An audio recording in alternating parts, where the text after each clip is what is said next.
Welcome to the Norfolk Planning Board meeting of July 14th, 2020.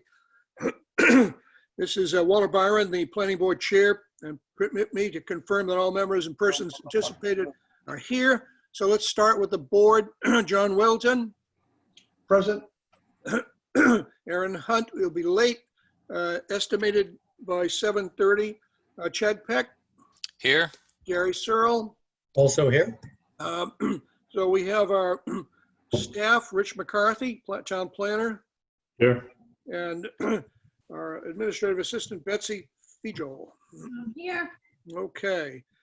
Well, good evening. This open meeting of the planning board is being conducted remotely, consistent with Governor Baker's executive order of March 12th, 2020, due to the current state of emergency in the Commonwealth due to the outbreak of the COVID-19 virus. In order to mitigate the transmission of the COVID-19 virus, we have been advised and directed by the Commonwealth to suspend public gatherings, and as such, the governor's order suspends the requirement of the open meeting law to have all meetings in a publicly accessible physical location. Further, all members of public bodies are allowed and encouraged to participate remotely. This order, which you can find posted with the agenda materials for this meeting, allows public bodies to meet entirely remotely so long as reasonable public access is afforded, so that the public can follow along with the deliberations of the meeting. Ensuring public access does not ensure public participation. However, this meeting will feature public comment. For this meeting, the planning board is convening via the Zoom application as posted on the town websites identifying how the public may join. Please note that the meeting is being recorded and that some attendees are participating by video conference. Accordingly, please be aware that other folks may be able to see you, and take care that not to screen share on your computer. Anything that you broadcast may be captured by the recording.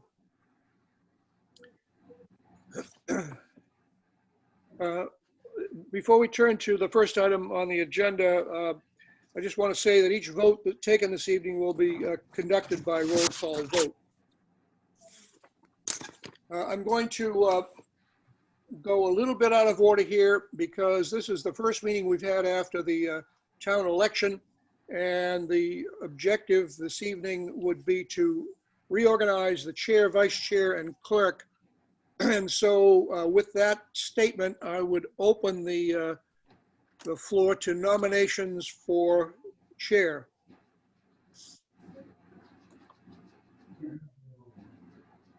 I would nominate Walter Byron for chair.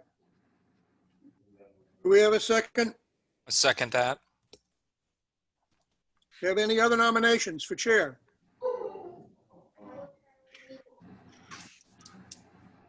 Seeing none, all those in favor of Walter Byron being chair for the coming year, please indicate. I'll go through the thing by name. So we'll start with John Weddleton. Yes. And Chad Peck. Yes. And Gary Searle. Yes. We have Aaron Hunt is here with us too. Aaron's Aaron's in now? Okay. Yep. Aaron, you need to unmute yourself and be able to say aye or nay. Yeah. Yes, okay. All right, thank you. Thank you, everyone. Now we need a nomination for vice chair. I will nominate John Weddleton. Do we have a second for John Weddleton's? Second that. Chair?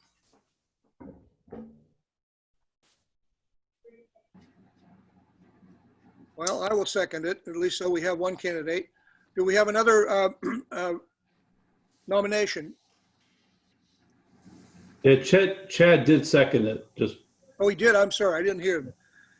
Sorry, can you guys hear me? This is Aaron. Sorry. Yep, we can hear you. Thanks. Okay. All right. So we have a motion on the floor to nominate John Weddleton as our vice chair for the coming year. All those in favor? I'll start with John. Can vote for himself. Aye. Aaron Hunt, Aye. Chad Peck, Aye. and Gary Searle. Aye. Thank you very much, and welcome, John, to the vice chair position. Now we need a nomination for clerk. Gary has done a good job for us in the past year. He may wish to continue or he may not. So let's have a nomination for clerk of the planning board. I would nominate Gary if he is willing to accept it. I would sec, If not, I understand. No, that'll be fine. I'll Okay. second that. All right, so we have a nomination and a second for clerk for Gary Searle. All right, those in favor, John Weddleton, Aye. Aaron Hunt, Aye. Chad Peck. Aye. Gary, you can vote for yourself if you wish, Aye. and the chair votes aye.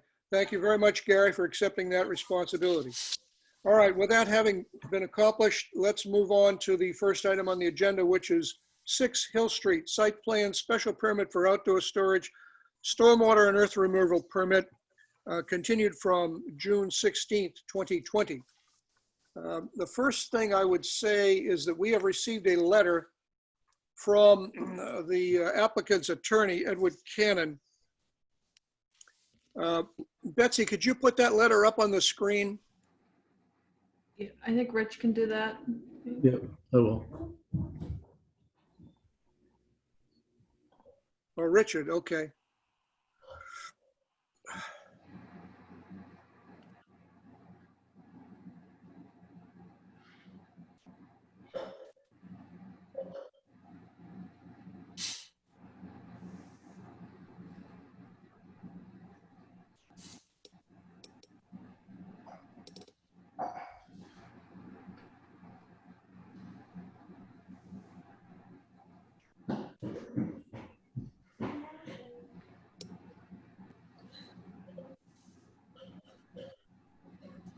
Okay, here's the letter that we received from Ted Cannon.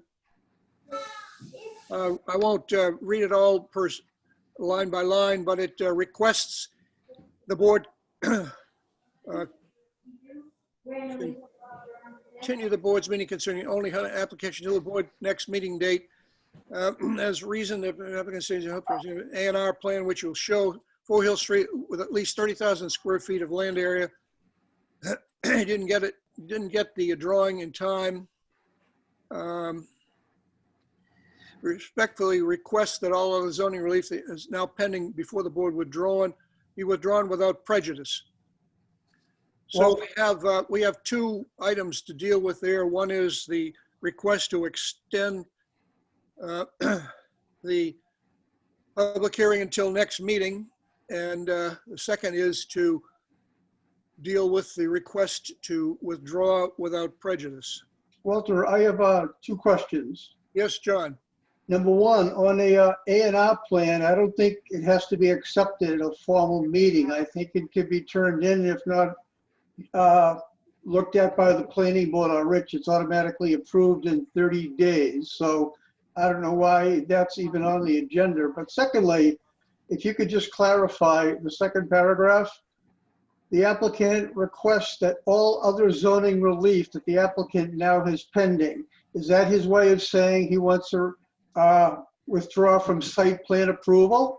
Or does this language mean something different? Well, I interpret it as requesting permission to withdraw from site plan approval. And the special permit, I'm sorry, who was that? Richard. So What did you say, Richard? it's also the special permit for outdoor storage. Okay, And also the stormwater and earth removal permits. all right. So site plan, stormwater, and outdoor storage.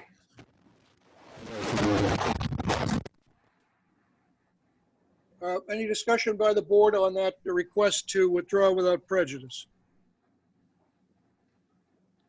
I don't have any discussion with regard, this is Chad. I don't have any discussion with regards to withdrawing, but I did want to, follow up on what John's first comment was about the A&R plan.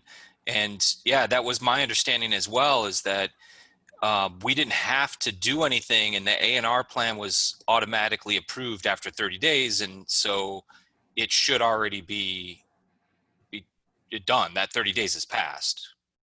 I think he's filing a new one, Chad. Oh, is he? Yeah, I he's don't telling think a he new one. filed- Yeah, I agree with John's point of view that we don't have to endorse it.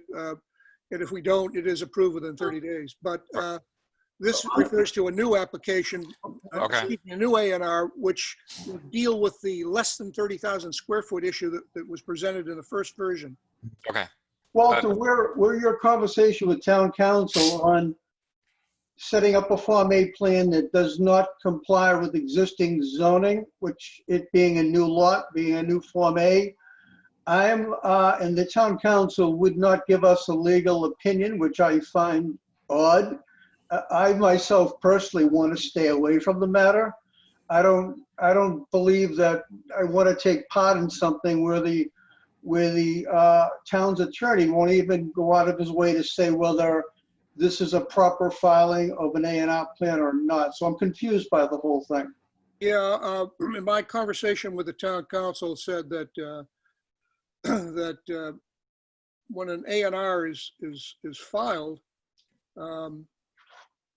if the A&R creates a situation that some folks object to, the board can approve it, and the objection can be taken to the chief zoning enforcement officer. And if his determination is made such that the objecting party still doesn't like it, they have an option to appeal it to the ZBA, Zoning Board of Appeals.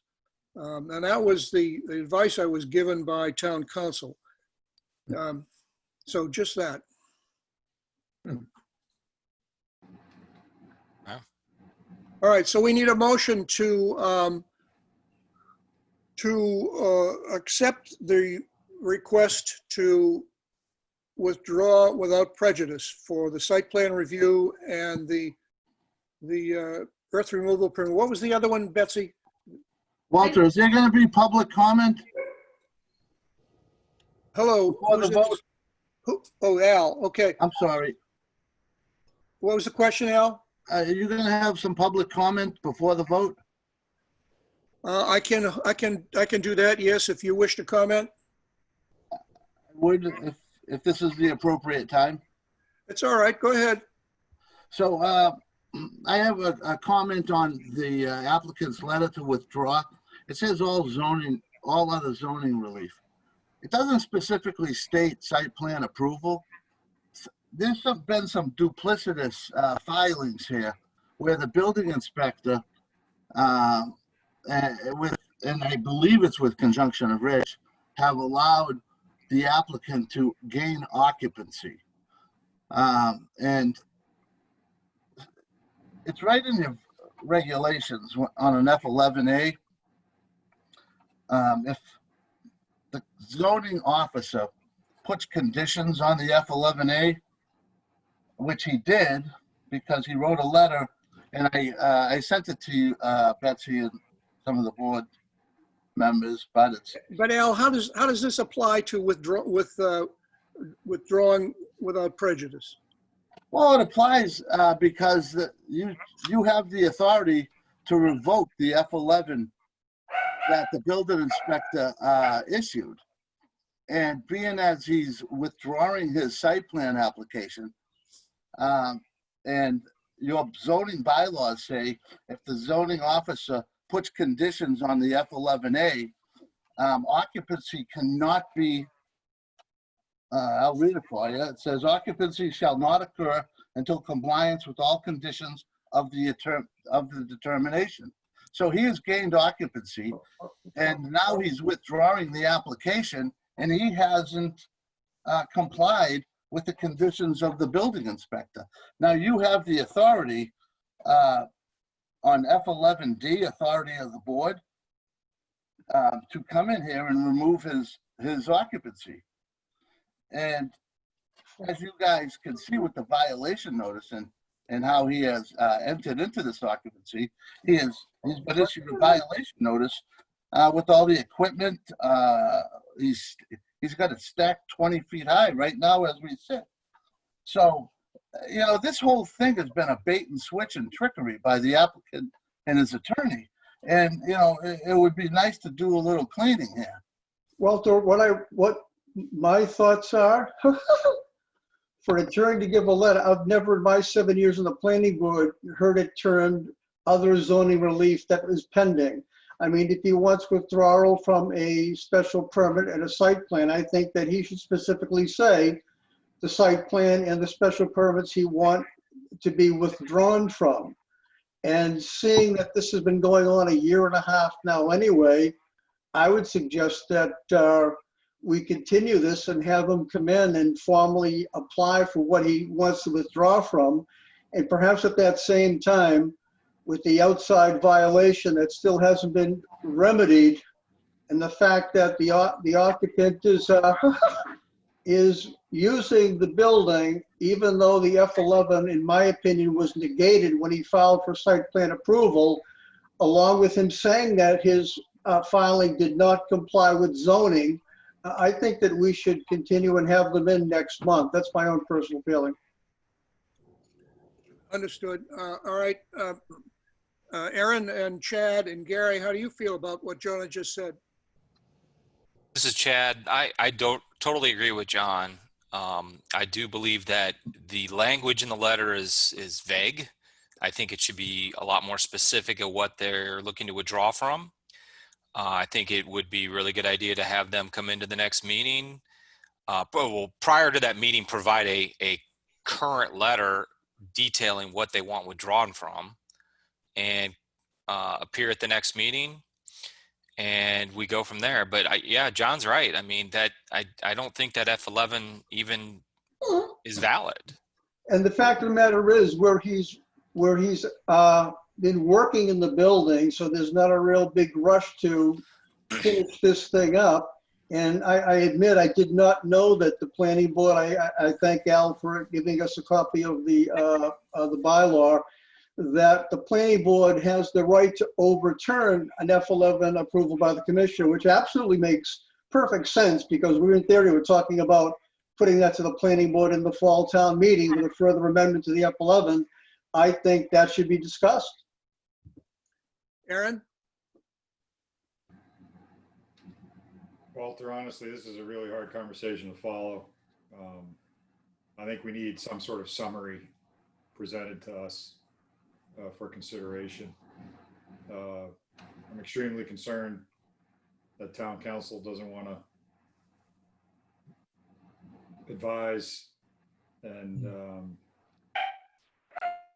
I don't know. I don't have any comment, and I'm confused as to what's going on. The public clearly has an opinion on the subject. There is unclear legal documentation, and the applicant is now trying to withdraw. I don't know what it all means. If someone can think they can summarize it in some sort of executive summary, that would be great, because it's really hard to follow. Walter, where you had the conversation with the attorney, and you talked about the violations in effect now that have not been remedied, and you talked about the question of the F11, if that was valid. He never mentioned to you that the planning board had the right to overturn that. He simply said the neighbor's relief was to go to the ZBA. Why didn't he at least explain to you that the planning board has ultimate jurisdiction and there was no timeline on when we have the right to amend it or deny it? I'm confused. It seems like you got very little information. Well, I agree that the absence of his advising us under F11D that we had the authority to overturn the zoning officer's recommendation there, or finding, I should say, surprised me now that I know that it's there. Shame on us for not knowing it wasn't there. But anyway, Gary, why don't you chime in? All right. Well, I guess I would first ask, was there any conversation either with the applicant or his attorney through Rich or through Bob? And is it only this letter that we have that gave us an update from them? Well, let's ask Rich what he might know. Sure. So the intent of his letter was to withdraw all permits pending before the planning board, which was a special permit, the site plan approval, and then refile, as he states in the latter part, a scaled down project based on addressing the comments that had been raised by neighbors previously about what he had proposed before. And that was the intent of this letter. He was just stating about the A&R plan. He's intending to file a new A&R plan with a lot that conforms to the dimensional requirements of the zone. Okay. And that's the intent, just to alert the board, because it was a hanging issue before about the lot size in particular was one of the issues. So that's what that letter is there to instruct you. A couple of the points of just for clarification. The citing the site plan approval bylaw that gives that authority to the board is the one that was adopted in November of 2019. And that gives the board authority to modify a determination of the bylaw between the building commissioner and myself. It doesn't give you authority, at least in my opinion. Obviously, I'm not an attorney, so you have to have attorney opine to revoke an occupancy permit.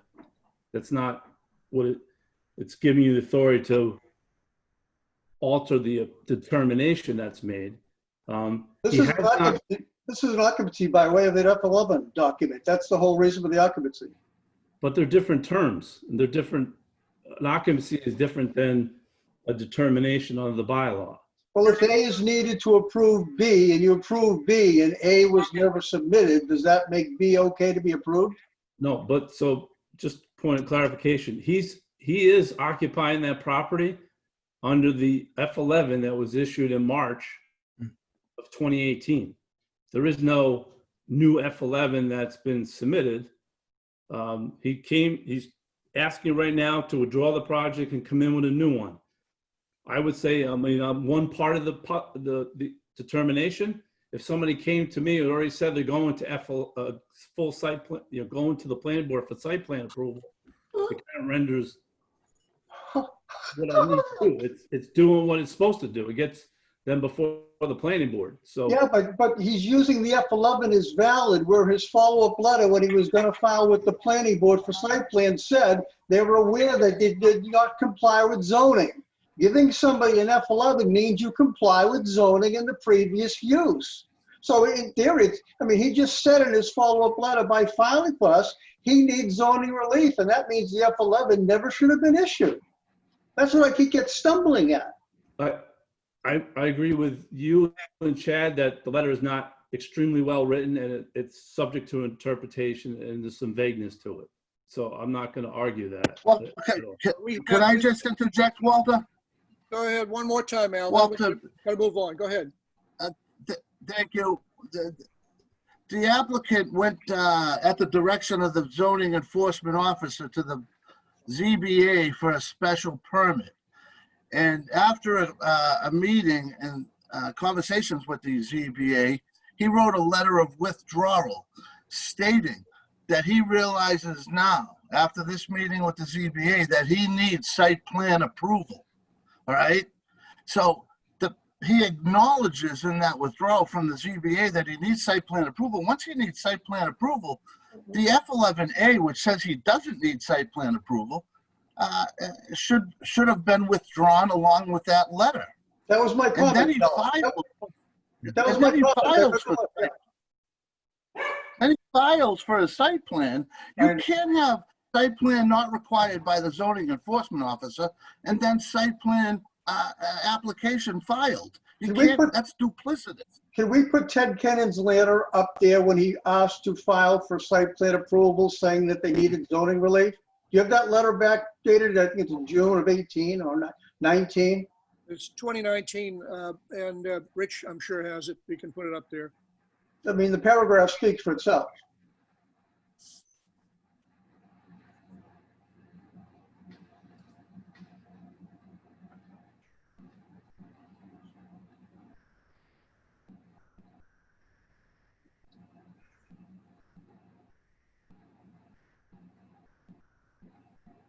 Oh, you just had it up there before, Rich.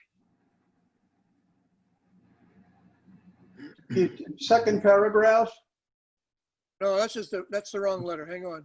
No, I think that's it. No, that's Dated July 9th. 2020. Oh, I was talking about the ZBA withdrawal. Yeah, I know the one you're referring to. It's dated in August, I think. I think Al attached it to this. So anyway, hold on. Yeah, I Al thought had I it, did. Al had it there in his list, I think. All right, there it goes. Well, hold on. Back up.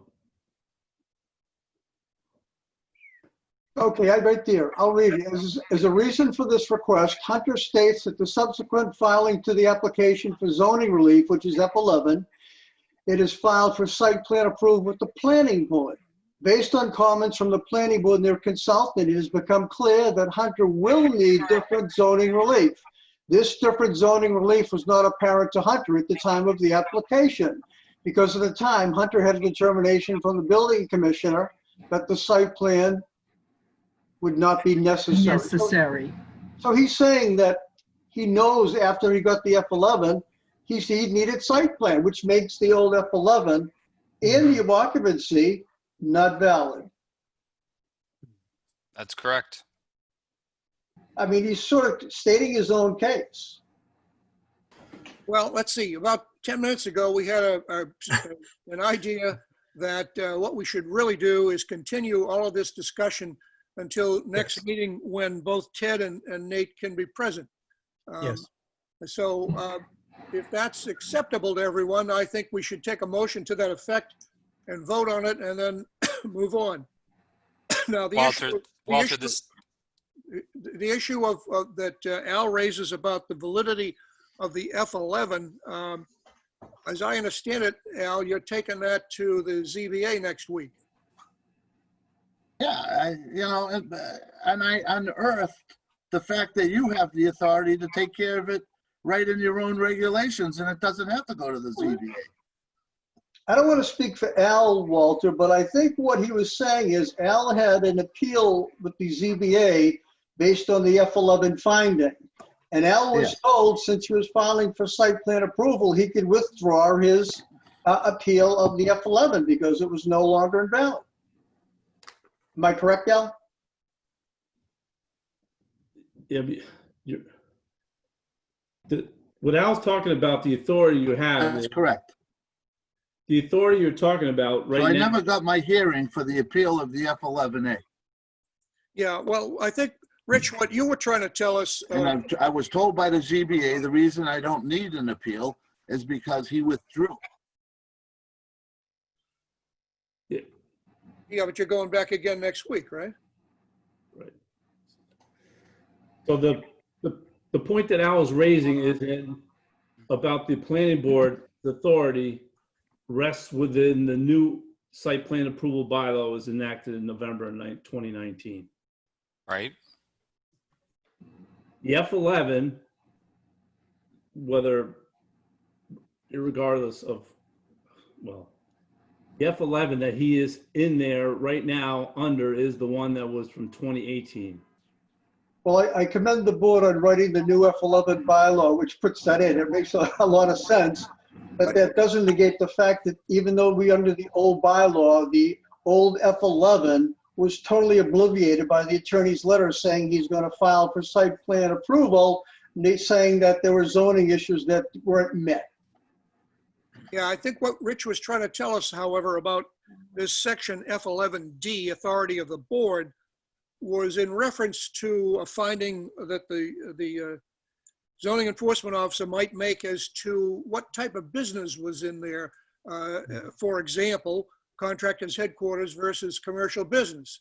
And we have the right to overrule that ruling. Isn't that what that paragraph was intended to deal with, Rich?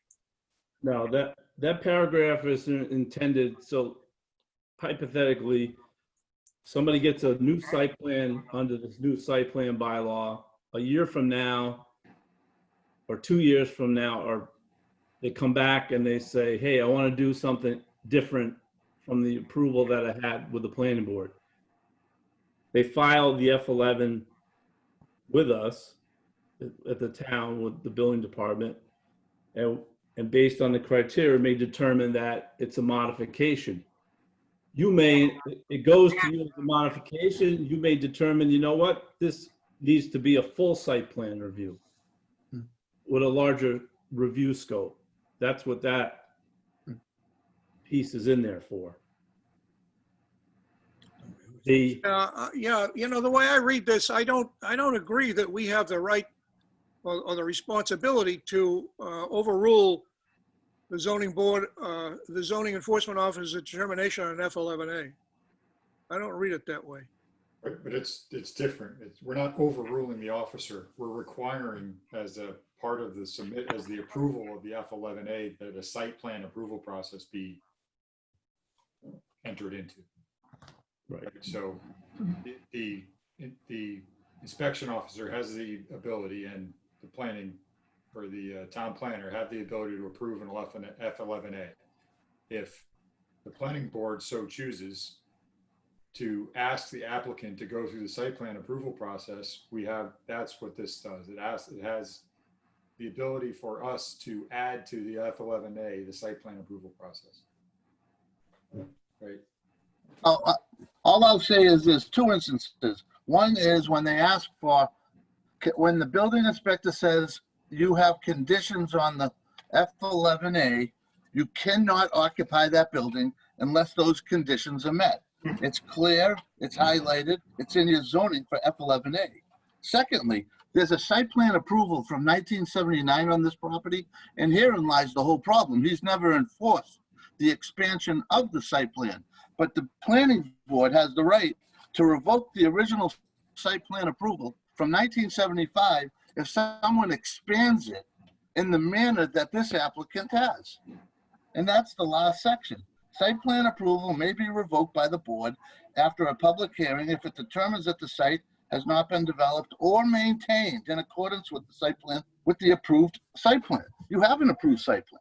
It shows a metal building with 25 square feet all around it, approved in 1979, and they've expanded it and doubled it in size. You have the ability to revoke that site plan today. This is a public hearing. And they should never have got occupancy when the building inspector gave the F11 with conditions. Rich, you agree to that, don't you? So It says it right in your zoning bylaws. Unless the conditions are met. Occupancy cannot be had until the conditions are met.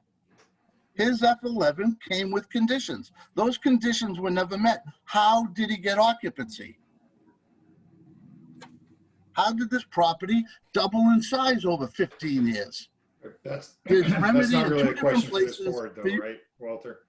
Say again? So- Yes, it is. If I might, F11D. if I might ask for a way to plan for the future here, right? I think we need to continue this. I think we need to show up in the next meeting with an executive summary of all that's been discussed, right? We've got the F11. We need to know what our ability is to comment on the F11 and or not comment on the F11, right?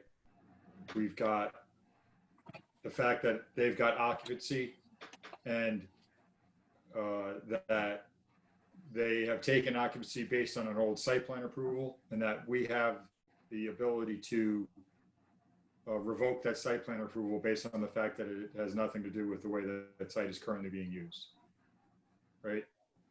Then we've got the special permit application, we've got the site plan review application, and we've got the earth removal permit application. Those are the things that we need to do, Yeah. right? Can I just get that one question answered? No, please. From Rich.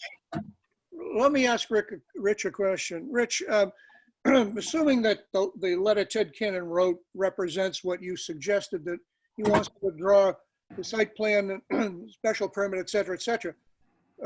In your judgment, does that mean he requires a new F11A?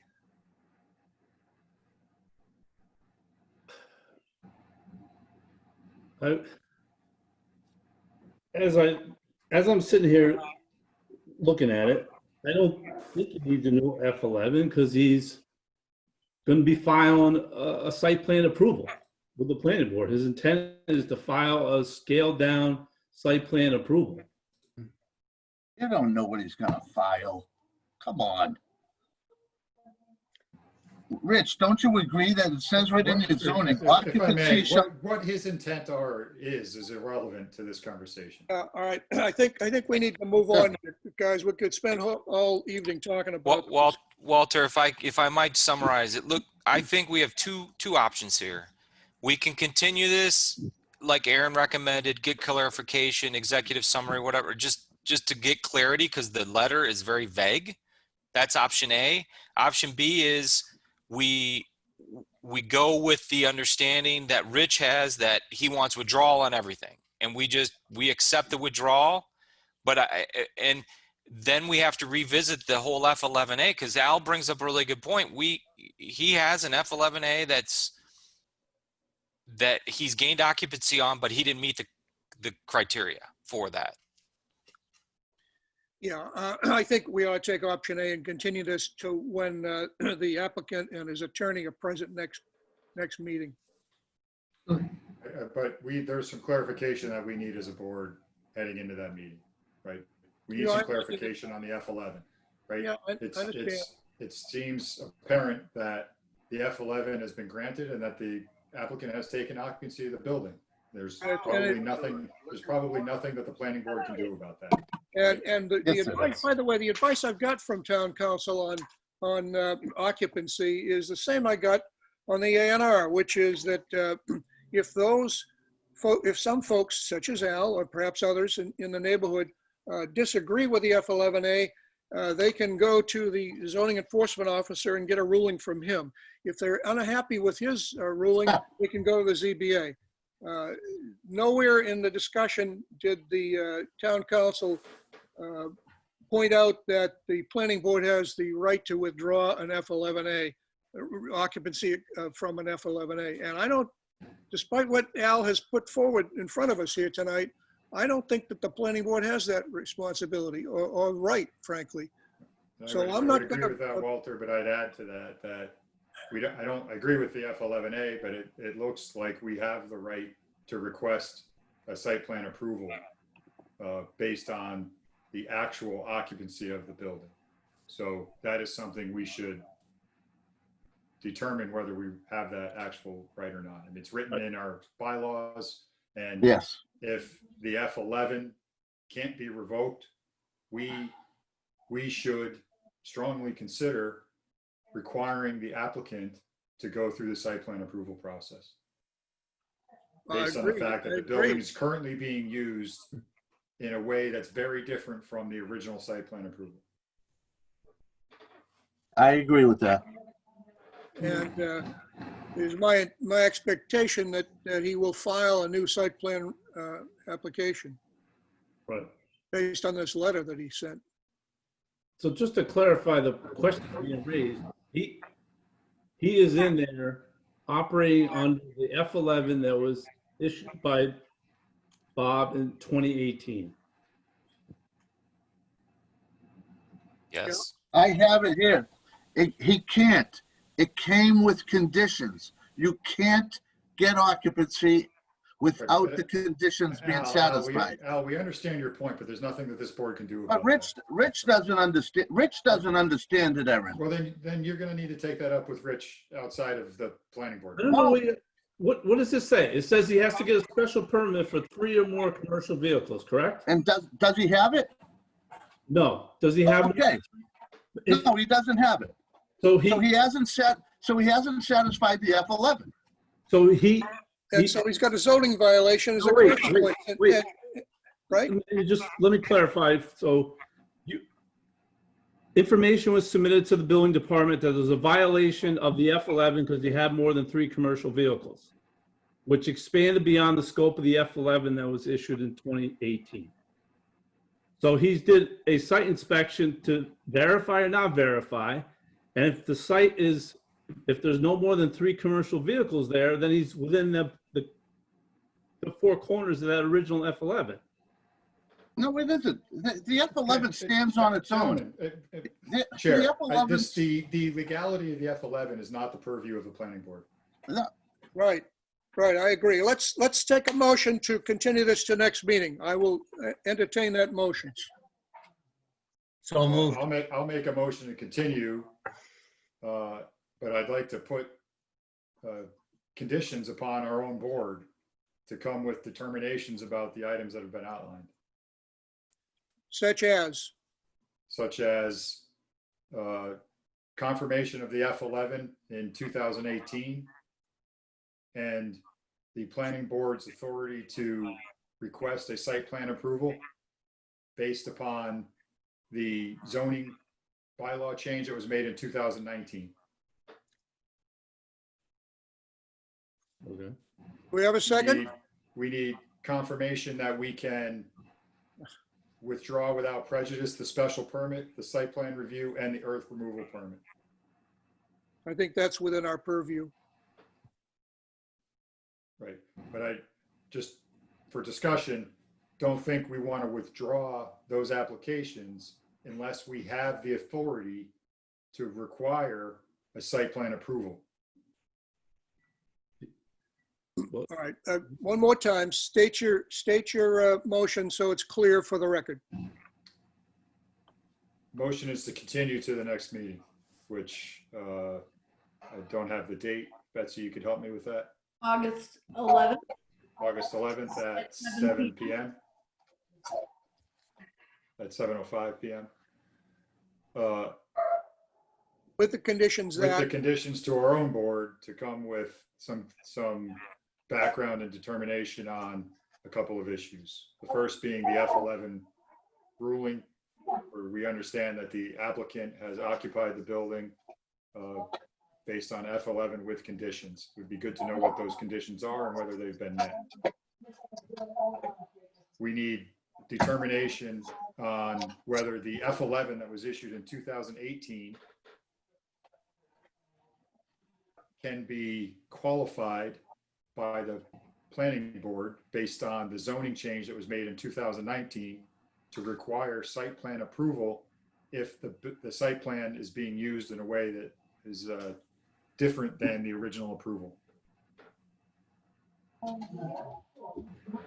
We need an understanding of what our leverage continues to be if we remove without prejudice the special permit, the site plan review, and the earth removal permit.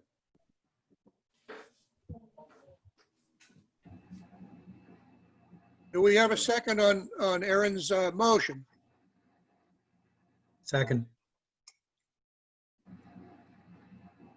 All right, we have a motion on the floor to continue this until the next meeting with conditions as described by Aaron. What's the date of the next meeting? Say again? What's the day of the next meeting and the time? We need that for the motion. Well, you said it earlier. It's August 11th at 7 p.m. Thank you. I have a question, resident question.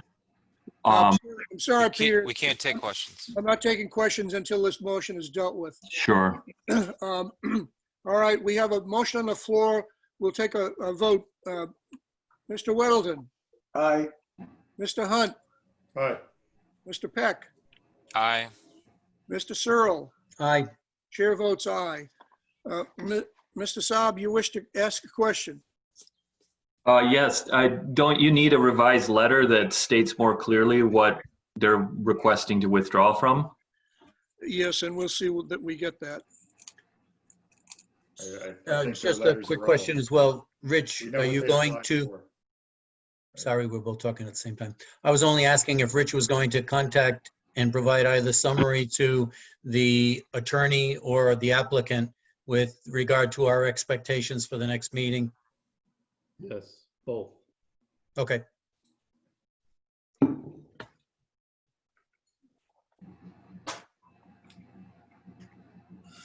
All right,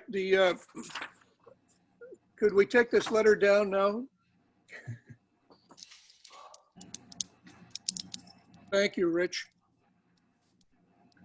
The next item on our agenda is 19 Shire Drive, formerly known as 7 Phillips Way. Continuation of the public hearing for site plan, special permit, stormwater management, and earth removal permit continued from June 16th. All right, who speaks to that? I am, Mr. Chairman. Hi, Jim. How you doing? Good, sir. I believe at the last meeting, we had gone over the plans and we're basically waiting for Beta's comments. Revised plans and drainage report were sent out to Beta for their review. And I believe as of this afternoon, I received an email from Phil that said we had addressed all of Beta's concerns. Phil, is that right? That is correct. Okay, good. Good. I did forward it to you, but it was probably a little bit too late for you. So, Yeah, thank you. Got it. I got it, Rich. Rich, I believe you have prepared the decisions on this application. yes, the site plan approval, the earth removal, and the stormwater management permit. All right, those approval documents have been circulated to board members. Do we have questions on those approval documents? Mr. Chairman, I just have one question regarding the sidewalk. Technically, Lot 14B was part of the subdivision, which showed the sidewalks coming around halfway on the cul-de-sac and ending. There are no sidewalks on our side of the extended street. So in that case, if a sidewalk is required, it should be on the other side of the street and the other landowner's responsibility. Now, I understand the way that the bylaw is written, and, you know, we are either to provide sidewalks or to pay into the fund. And again, Mr. Brolin doesn't have a problem with that. What he has a problem with right now is the amount that he would have to submit to the sidewalk fund. All right, I understand the point. Rich, have you discussed this with Jim? I did, as so far as, he had some points. I suggested that he make them to the board. The only just slight clarification, the sidewalk, yes, it's on one side, but it benefits, sidewalks benefits both parties, both sides of the street. But Yeah, yeah. And what's the amount that we've put in the approval approval? I It's can, about $9,500, Rick, somewhere in there. yeah. So I just ran the number based on the linear frontage of, or not frontage. Yeah, actually the front lot line that abuts Shire Drive. So what's your opinion about Jim's objection? Well, I mean, I try to get the most for the town as I possibly can, but he also has valid points that do make sense. That the subdivision on that little cul-de-sac,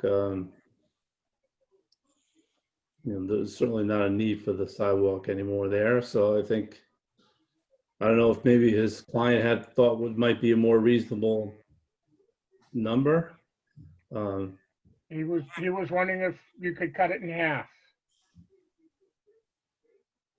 So we're at 9,600. He'd do, whatever the hell happened, 96. 46 and change. 48, $4,900, somewhere in there.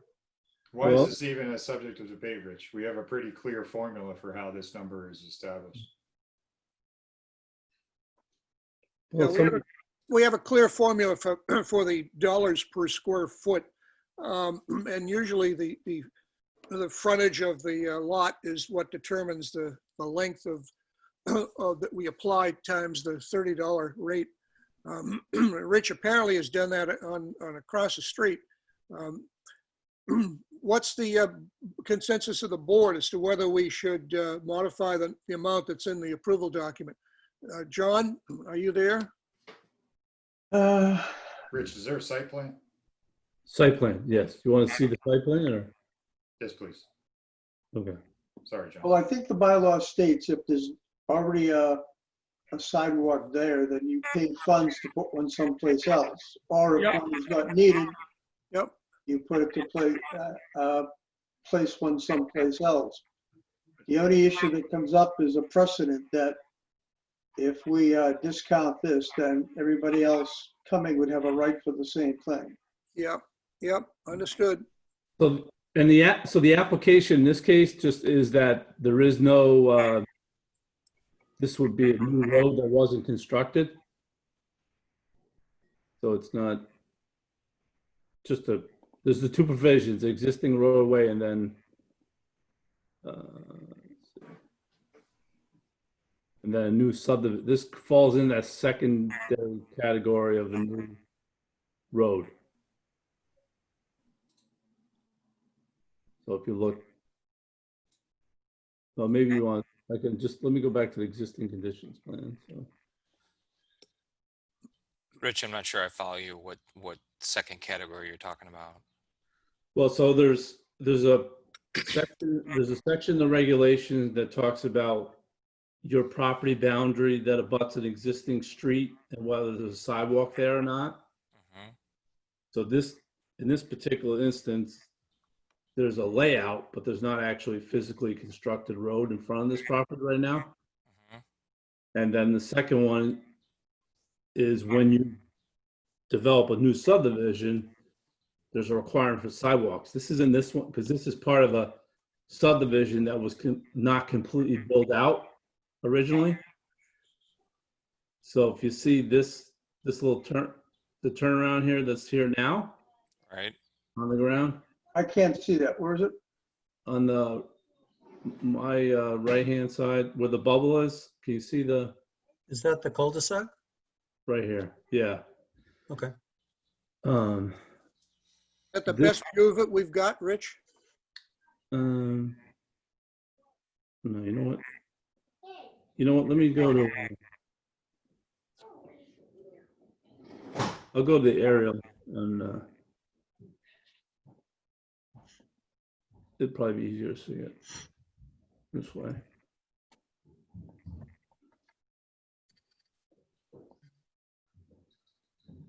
So this is constructed right here. Yep. This portion of which is now you renamed it the Shire Drive Right. doesn't exist. It's not constructed. So if this road to be constructed would include in the subdivision the sidewalk. Right, so the assumption is that the road that's labeled Phillips Way is the frontage that we would measure the sidewalk on. So what's the dimension of Phillips Way? Is that how you calculated the number, Rich? I did, yeah. So I took the frontage. I'll go back to the. So that to me makes sense. If Phillips Way is turned into a road and there was a sidewalk on it, that would be the requirement. I think that I makes agree with Aaron. perfect sense. Yeah. Okay, but we're only making 65 feet of roadway. You are, but at some point in the future, someone could come and extend the other, whatever number is, right? Now Well, the curveball or the variation now. Well, actually, hold on. Let me go back. He owned this property. The fellow who owns this property here also owns this. So the roadway originally this was going to continue through. Right, But so now what happens when he sells the property and the new developer decides to continue the road? Yeah. So, Right, I think it would get addressed at that time. Phil, is there a waiver on this lot having not the required frontage on a roadway? no, he's. Phil with us? John, you're changing subjects on us. No, it's actually part of the same thing. So he has constructed physical access that meets the PMLD frontage, John? Oh, it does. All right, I was just looking at, did he get a break not having to have the right frontage on that building to construct that building? Yeah, I mean, probably in one sense, I suppose so, because it's a PMLD lot, so it's 60, 65. Hold on a second. Jim, do you have the number top of your head on the plan? If you go right onto the cover sheet, Rich, I've got the whole zoning chart down in the bottom left. Yeah, okay. Right. Because Let me just. you're talking about waiver. I'm asking if you got a waiver to not have the required frontage on a roadway. No, I don't see that, John. That's a big break that we gave him then if we didn't. That's why I asked if Phil was there. He's getting a, John, the break comes in the fact he's not constructing per the subdivision plan spec. Is that, No, the first 65 we did is the same as the rest of Shire Drive. It comes in 65 feet, which gets us into our driveway in and out. And then there'll be a swing gate with an access out to the back. How So many the feet? road- How many feet? roadway itself, we're showing building 64, 65 feet, which is more than the 40 that's required, I believe. right?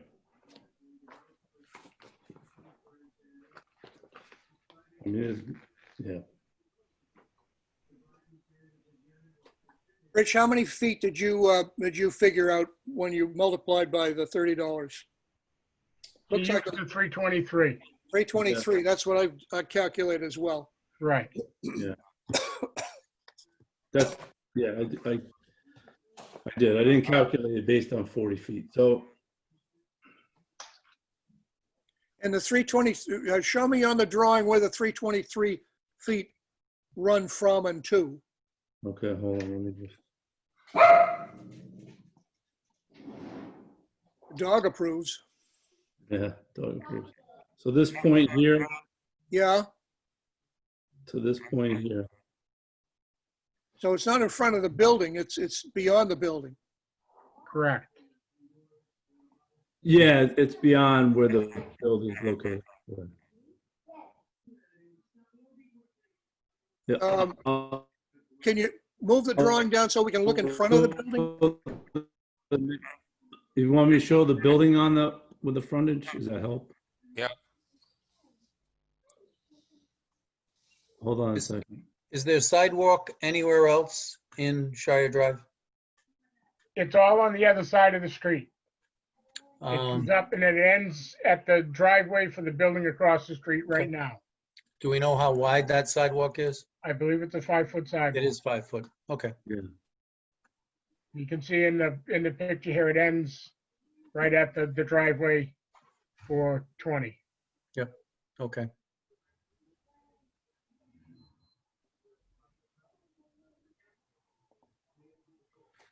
So there's the building, parking lot. Is that kind of what you're asking, Walter? That? Yeah, so essentially the 323 runs from the corner of the building over to the left. Is that right? How far does that run on this drawing? Is that all the way out to the edge here by the circle cul-de-sac? Yep. Yeah. Walter, you see on the, right there, where it says stop sign? Yeah, From that lot corner right there where Rich has his cursor yeah, to the end of that right away. yeah, way over to the left. 23. Yeah, okay, I got it. All right, okay. All right, we understand what you've done, Rich. Let's go through it one more time. John, what do you feel? You had made a statement earlier that you're concerned that if we set a precedent, it'll come back to bite us. That's the only concern I have, but I'm not strong either way. If somebody else has a strong feeling on this, I would acquiesce to them. Yep, Aaron, what do you feel? I feel that Rich's calculation is meets with the intent of the bylaw. I'm sorry, speak up a little, I missed that. I believe that Rich's interpretation meets the intent of the bylaw and is fine. Okay, all right, thank you. Chad? So how much, the question I have is how much of this road extension is the town going to take over? I mean, is it just going to be roughly 40 feet, 65 feet? I mean, Well, Yeah, basically, if you're, sorry, Walter, if you're looking at the drawings, right between the S and the H in Shire yep. is where we've ended the full construction road. And then from there, heading into the rest of the property, it's just an access way. It's not a road built to the standards. And so you're going to look at, you're basically, you'll be looking for the town or the property owner will be looking for the town to take over that small portion for plowing and maintenance down the road. Is that correct? I haven't really discussed that with him, but, you know, if that's the only concern, you know, you could make it a condition, part of the conditions that he would be responsible for the snow removal and whatnot of that stretch of road. No, the only reason I was asking is because if there's 65 feet of paved constructed road, then I mean this is where the bylaws gets a little vague. If there's no finished road, is there a need to put a sidewalk in front of it? So maybe we need to redo the calculation for just the 65 feet, because this is a very unique situation. I would counter that by saying this is our one time to ask for what may be a future need, right? So Yeah. if the lot to the left gets sold and developed and Shire Drive gets extended, we can't go back to 19 Shire Drive and say, hey, you know what? We only asked you to pay for 100 feet of sidewalk. Now we want you to pay for the other 200. No, but let me ask a question on that. At that time, wouldn't that parcel become a subdivision? Yeah, he's gonna have to subdivide it. Okay, and then we would fall under, you know, basically a new subdivision and have to provide the walks as per a new roadway. All right, let's go. Gary, what do you feel? And I was just gonna ask, the road is reduced once you've entered into your property, right? The road Correct. width reduces, Yeah, so it went from what, 50 to 26? Well, I believe the right of way is 50, but Yeah. the pavement is 26, which is consistent with the rest of the subdivision, and then it tapers down to an 18-foot wide Okay, access, basically. okay. I'm just struggling to try and find a logic that says we should reduce what the calculation is that we've all worked to develop over the past few months, especially with the DPW. So I can't find any reason why we would reduce the burden. I'm sorry. yeah, I'm beginning to feel that way. $9,690 is not going to croak this project. We appreciate your concern, Jim, and your expression of that concern on the behalf of the applicant, but I don't see a need to change it. Okay, I appreciate the discussion that you guys have had over it, and we move forward. All right. So we need a motion. Rich, do we need to close the public hearing in this before we move on to have motions to approve these documents? Yeah, you do. All right. So is there any reason from the board that we should not close the public hearing on 19 Shire Drive? Walter, do we need to ask if there's anybody in the audience that wants to comment? Good point, Chad. Is there anyone in the audience who wishes to add a question or make a comment?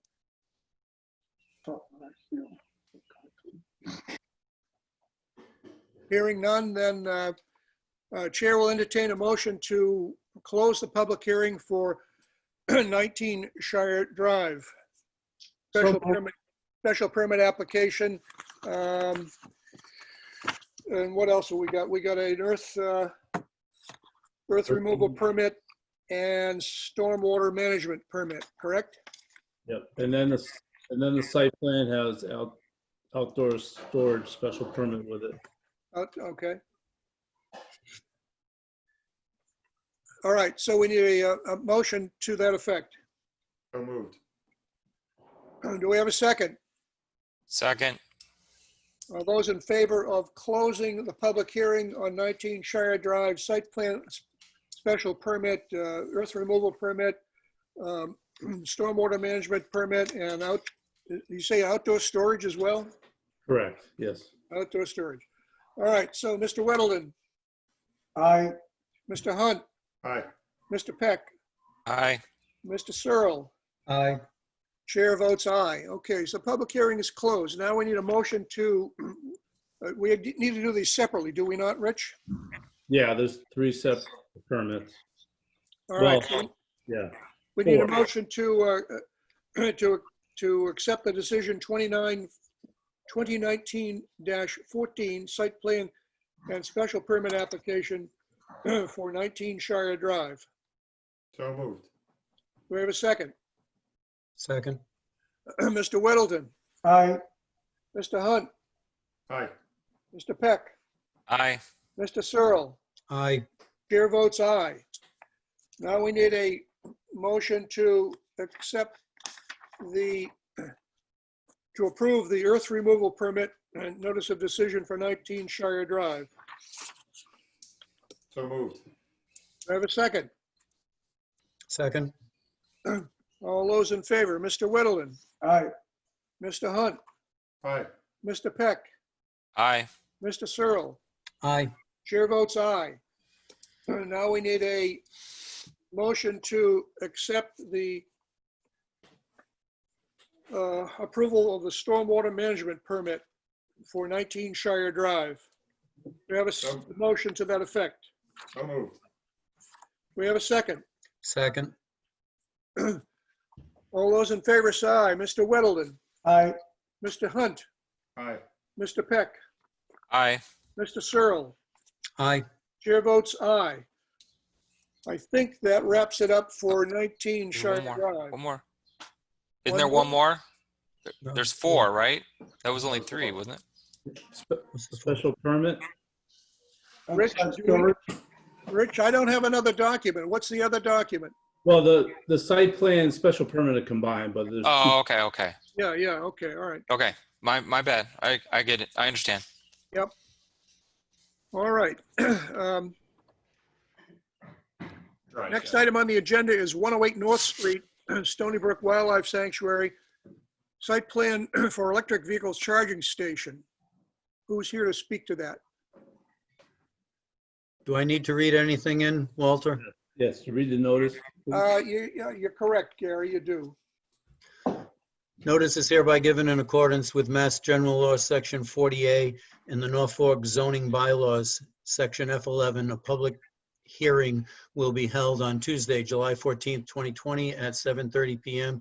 in accordance with the governor's order suspending certain provisions of the open meeting law, General Law C-30A, subsection 20, relating to the 2020 novel coronavirus outbreak emergency regarding a site plan application for property located at 108 North Street, Stony Brook Wildlife Sanctuary in Norfolk, Mass.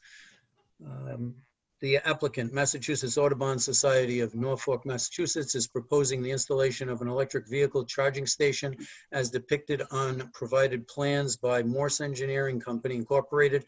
The property is located in the R3 zoning district, reference Assessors Map 20, Block 60, Lot 31. The plan and application are available for public inspection on the Town of Norfolk website, www.norfolk.mass.us, or call the Planning Board office to schedule an appointment. Thank you, Gary. Is anyone here to speak to this issue? Yes, good evening. My name is Jeff Hassett. I'm a civil engineer with Morse Engineering, representing the Mass Audubon Society. This is a site plan review application for their property known as the Stony Brook Wildlife Sanctuary at 108 North Street. And the proposed work is to install an electric vehicle charging station. The work will include running underground conduits from 2 poles to a 4x4 concrete pad on the subject property adjacent to the existing parking lot. That 4x4 pad contains the distribution equipment, and adjacent to it is a 2x2 pad with the actual charging unit. I will note that most of the work is complete at this point. It is an after the fact filing. And we did receive review comments from Beta. They really only had 2 comments, one being to protect the trees within the right of way. I've spoken to Eversource, who will be doing that work, and they're willing to run the conduit partially under the street where necessary, under the pavement, in order to protect those trees. So they will be protected. The second comment had to do with screening, so the visibility of the equipment from the road itself. And we submitted a sketch earlier this week proposing rhododendrons and holly bushes between the equipment and the street for the screening. So I believe we have addressed the outstanding issues, and I'd be glad to address any other questions if you have them. Phil, are you satisfied they've met your recommendations?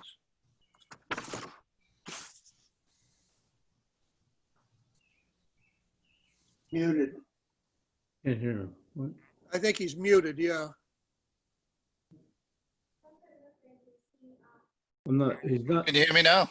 Oh, Yep. yeah. Yeah, we got you. Yeah, so sorry about that.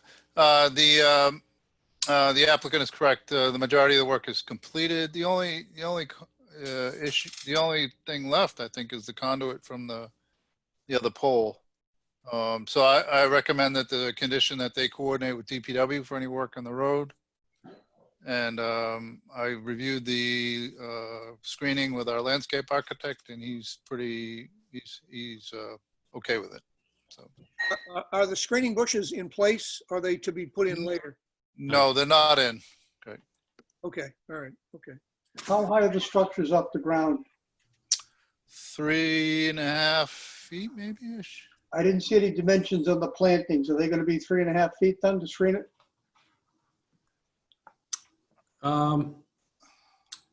They can be if you would like. Well, if you're going to screen it, rather Yeah. than wait 7 years for it to be covered, we might as well get the right height, right?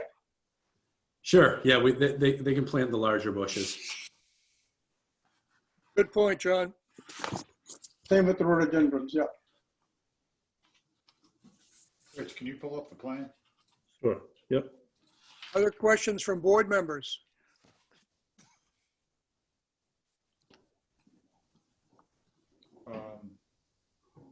I guess, Rich, you're putting up something, or are you taking down something, or what? Yeah, I'm gonna put up the plan. Walter, what's being asked of us here? It seems a bit like a formality. Well, this is the official site plan review for this applicant. The applicant has come to us before, as you know, and described what they were doing, at which time we said that they needed a site plan review. The engineer who came before us that time said they'd never had a request like that. They put in a whole bunch in other towns, but we said, well, that's what we want. So they're complying. And that's what tonight's hearing is all about.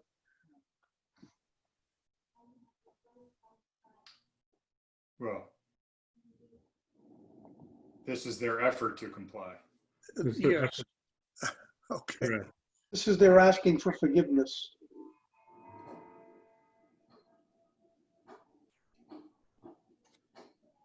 I can pull up Phil's report because it has the photos of it, of what's in existence. Should I do? I probably should do that. Yep. But- Yeah, you should do that. Go ahead, put them up.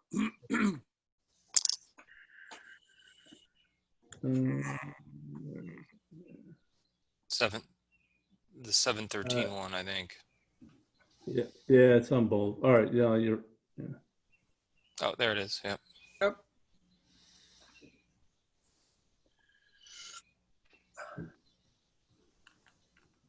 So the charging station will go on this pedestal here.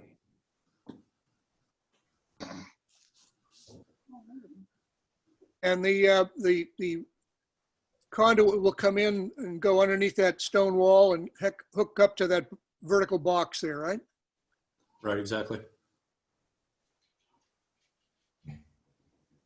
Okay, understood. By me, anyway. Has Stony Brook commented on the site plan?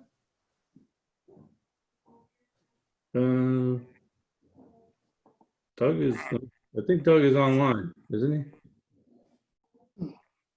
Hold on a second. Is Doug Williams online? Yeah, he is. Can you hear me? Yeah, Yes. Yeah. I was the one who made the recommendation for the plantings, and I think it looks good, and I think I hope you guys like it.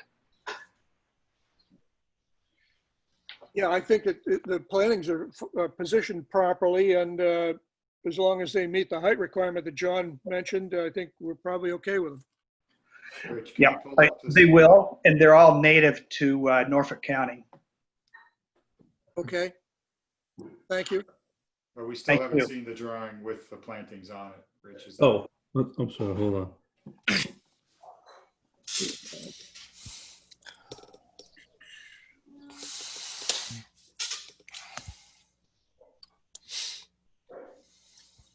And I'm sorry, I caught the gist of John's comment to add sizes, but I missed what the sizes were. Well, just tall enough to hide the vertical cabinet, as opposed to small ones which would grow for 5 years before they got to that height.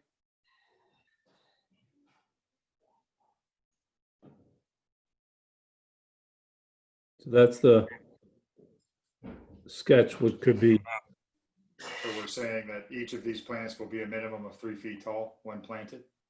Yep.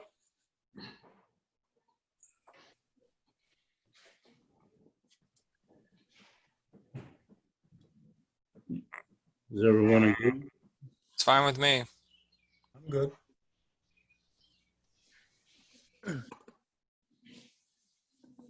Any comments from neighbors or others who wish to comment or ask a question? No questions. We're in favor from the neighbors across the street. Thank you. All right, Rich, our next step then is to, Wait, I think, close the public hearing and work on a decision, correct? correct. Yep. All right, so the chair will entertain a motion to close the public hearing for the vehicle charging station at 108 North Street. So moved, contingent upon the provision of plants that are a minimum of 3 feet high. Second. Yep, including Aaron's comment, yes. Second motion has been made and seconded. All those in favor, say aye. Aye. Mr. Weddleton, Aye. Mr. Hunt, All right, Mr. Peck, Aye. and Mr. Searle. Aye. Chair votes aye.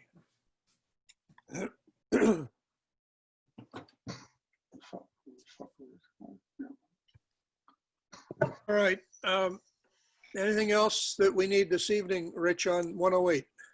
No, that's it for 108. All right, thank you. Thank you, Ward. Moving next, we come to 6 Sherwood Drive / Dover Trucking, site plan and special permit for outdoor storage. I think we need to have Gary read this into the record. Okay. Notice is hereby given in accordance with Mass General Law, Section 40A, and the Norfolk zoning bylaws, Section F11 and J4B1B. A public hearing will be held on Tuesday, July 14th, 2020 at 7:45 regarding a site plan application for property located at 6 Sherwood Drive in Norfolk, Mass. The applicant, Stephen Bassett of Dover Trucking Incorporated, 4 Sherwood Drive, Norfolk, Massachusetts, has submitted an application for site plan approval to utilize the property as an overflow gravel yard and a special permit to allow an outdoor storage area that will exceed the allowable 1,000 square feet as depicted on provided plans by Level Design Group. The property is located in the C1 off-highway zoning district, reference assessors map 19, block 76, lot 46. The plan and application are available for public inspection on the Town of Norfolk website, www.norfolk.mass.us, or call the planning board office to schedule an appointment. Thank you, Gary. Just a All right, quick, who's here to speak to this evening? Good evening, everyone. I'm Sean Barry from Level Design Group in Plainville, and I'm here representing Steve Bassett of Dover Trucking. To reiterate what Gary said, we're requesting permit for an outdoor storage area located at 6 Sherwood Drive. It's going to serve in conjunction with the existing Dover Trucking trash and recycling service at 4 Sherwood Drive. And the current site is currently an undeveloped wooded area. It's right off of Route 115, and it's 31,289 square feet. We're clearing roughly the whole site to construct a gravel storage yard, but only about 15,550 square feet is going to be gravel. And then stepping down again, the area used for storage is about 12,600 square feet. The stormwater is pretty simple. Currently, it mostly runs west to east. Therefore, a 9-foot by 170-foot drainage basin with sediment forebay will be implemented to treat and collect all the stormwater runoff. I want to note that a screen fence, as required, is going to be implemented along the northerly property line and easterly property line, abutting 8 Sherwood Drive. And I really want to emphasize that this site is only going to be for storage of containers and dumpsters. There's not going to be any hazardous waste on site in any of the dumpsters. It's essentially going to be a transfer station, and all the trash is going to be hauled to disposal facilities. Some waivers I wanted to touch on. We're requesting waivers for site lighting and therefore a photometric diagram. The yard is only going to be used during business hours of Dover Trucking. And then in addition to that, we're requesting a waiver for a traffic assessment. The traffic flow to the site isn't really going to increase, especially with the connecting driveway in the rear of the site. The goal is to mitigate any new traffic as much as possible. For the most part, it's going to be just the Dover Trucking business at 4 Sherwood accessing the site. Yeah, I'd like to address any questions if there are any. Yeah, one question I have is, even though the dumpsters will be empty, as you say, to be stored on lot 46, what type of materials will they be used to haul? Will there be any, let me be more pointed, will there be any food waste in those containers which would cause odors or any other problem? Steve Bassett, if you could unmute, I'll defer this to you if you want to go into more depth.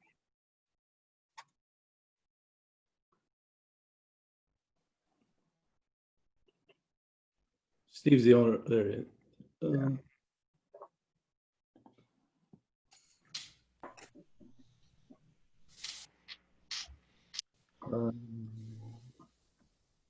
Still muted. Yeah, it should be. It's on his end. If he can. Steve, can you hear us? Could you unmute? Bottom left.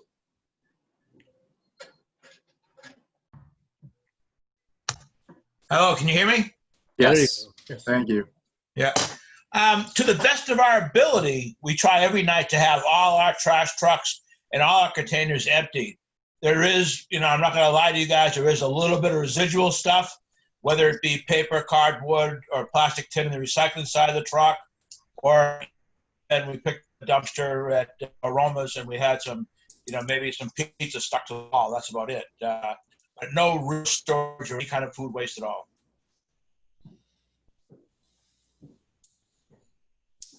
Questions from the board? Yeah. Steve, you're gonna be combining those two lots because as you know, you can't put storage by itself on a single lot. Yes, that's what we'd like to, when we get everything all done, we've already applied for a special. And yes, there would be just one lot, and we understand that. So roughly, how many dumpsters will be on the site in the storage in the 15,000 feet? Yeah, what happens is, you know, on the holiday weekends and things like that, they pretty much come home, and there's about roll-offs that would be brought onto that area. But I can't guarantee all of them, but that's what we have, 70. But most of the time, like right now, I have none on the property because they're out working. So it's just that during the holiday seasons, like you just passed the 4th of July, you know, we had a bunch of, it was a mess in the yard. We're just trying to clean it up, and we hope that there's not many at all, but we have to prepare for the worst. The worst would be 70 is what you said? Well, I mean, that's how many we have. Well, they all come back. I can't say that. I've never had every container here, but I've had a lot more here than I've wanted in the area that I have up Forsterwood. Yep, understood. Where have you been storing them up till now? Anybody that needed the free dumpster pretty much got them, a roll-off. Family, friends. It's been a juggling act. Well, you know, weren't you required to file for this permit by the building commissioner?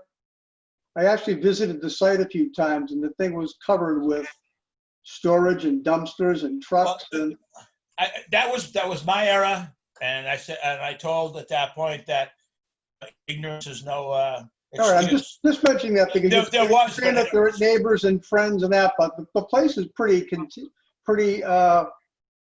filled up with everything. How do we get insurance that there's going to be no food source in the dumpsters, which creates a whole different issue? Yeah, we don't want them either. Like I say, our trucks, we try not, and I'm going to say maybe once, twice, we cannot dump a dumpster because it's too late. The landfill shuts down. We have 3 contracts with different landfills and transfer stations. So sometimes we do get caught short, but we do everything we can. We've even put the full ones inside the building so there would be no animals and that type of stuff. We do our very best to, you know, to comply, to take care of our neighbors and to keep our good name in the town. Well, speaking of neighbors, have you had any complaints in that regard? I think a couple of years ago, had a problem with flies, which I didn't think was a big problem, but we addressed it. We moved the trucks to the other side of the property, and that seemed to remedy that.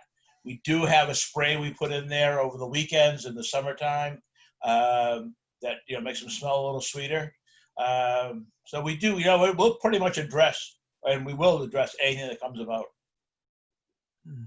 How big is that lot that you're going to be storing that stuff on? How big is the lot? Yeah. Just about an acre. So you're only going to be taking up 15,000 feet of it with storage.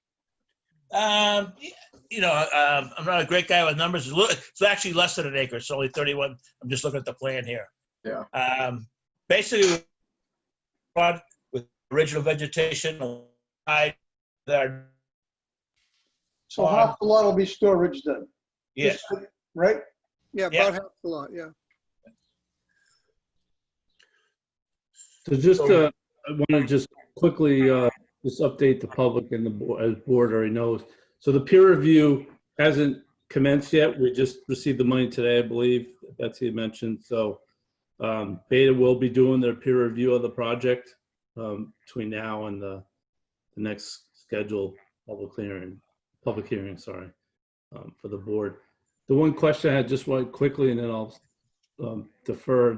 Are you, those 3 metal containers, are you going to put them in the front of 4 over on this property once this is done?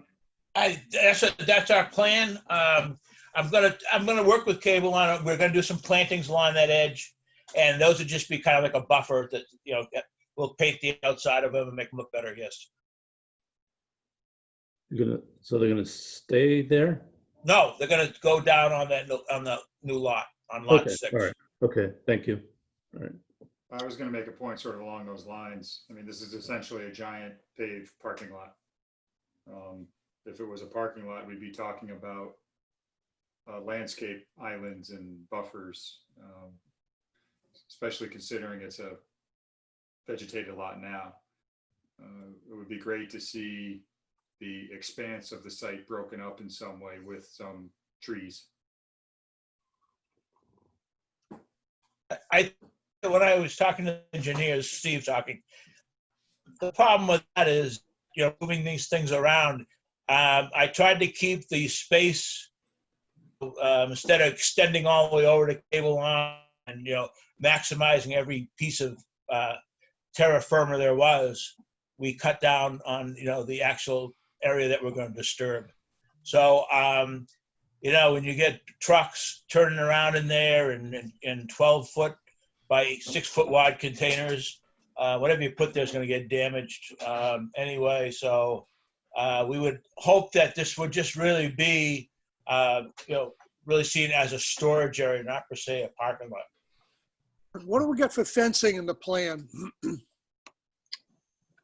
So currently there's a 6-foot screen fence that's going to run along the property line abutting Sherwood Drive. And then it's going to turn and run along the property line abutting 8 Sherwood Drive. Pretty much to the end of the infiltration trench. Okay, understood. With a gate, you're going to use a gate? We don't have plans to use one currently, but we can certainly look into it. Well, I just to interject here, I think we're going to need a gate. That's one of the things we've been noticing now, illegal dumping on that property as it's down at the end of Sherwood Drive on the cul-de-sac. So a gate is going to be necessary for our peace of mind. Yeah. How long has Dover Trucking been in business in this area? Well, as far as servicing the town, we've been 16, we owned lot 4 for 6 years, and we just purchased lot 6 January of 19. But the business has been in operation for 31 years under the Bassett family control. We started started the business in August 15th, 1991. So you just purchased a lot that you're looking for storage recently? Yeah, about a year and a half ago. And where before that were you keeping these 70 dumpsters? It's been a problem. And that's what I guess Rich can talk about. Our first problem was we expanded our business basically just by word of mouth. When I first started here in Norfolk, I probably had 30 customers. And like I said, that was about 15 years ago. And now we're probably close to 3,000 customers, or 1,500 customers. Do the dumpsters have containers on the top? The open tops do not. The roll-off containers don't. They're open top. No top. And the dumpsters, the 2, 4, and 6 yard dumpsters do have lids. How do you collect all that rubbish? How do you collect the rubbish in a town like Norfolk that doesn't have garbage disposals and not get any food in all these dumpsters? Well, I always say that I'm not the recycling Nazi Gestapo out here checking. We put information out to our customers. We explain to them about composting until the state really puts some good teeth in the laws. It's hard for any of us haulers to really enforce any of these rules. Because once we tell a customer that, we can't pick you up anymore, they go to the next hauler. But that's why you're here. We're here to enforce the rules to protect the abutters, the neighbors. I understand, but if it was across the board, we'd do that. It's waste management, Allied. All the big companies aren't forced to do it. So the little guys like myself, we have to kind of play by their rules. Is this an area with private wells, Walter? Rich? Well, there is private well. I can tell you there are private wells. We started in Dover in 1991. All our trucks have biodegradable hydraulic oil in them for that reason, so that we don't contaminate wells as much as just regular hydraulic fluid, which is probably about 4 times the cost to have the biodegradable hydraulic fluid. Thank you.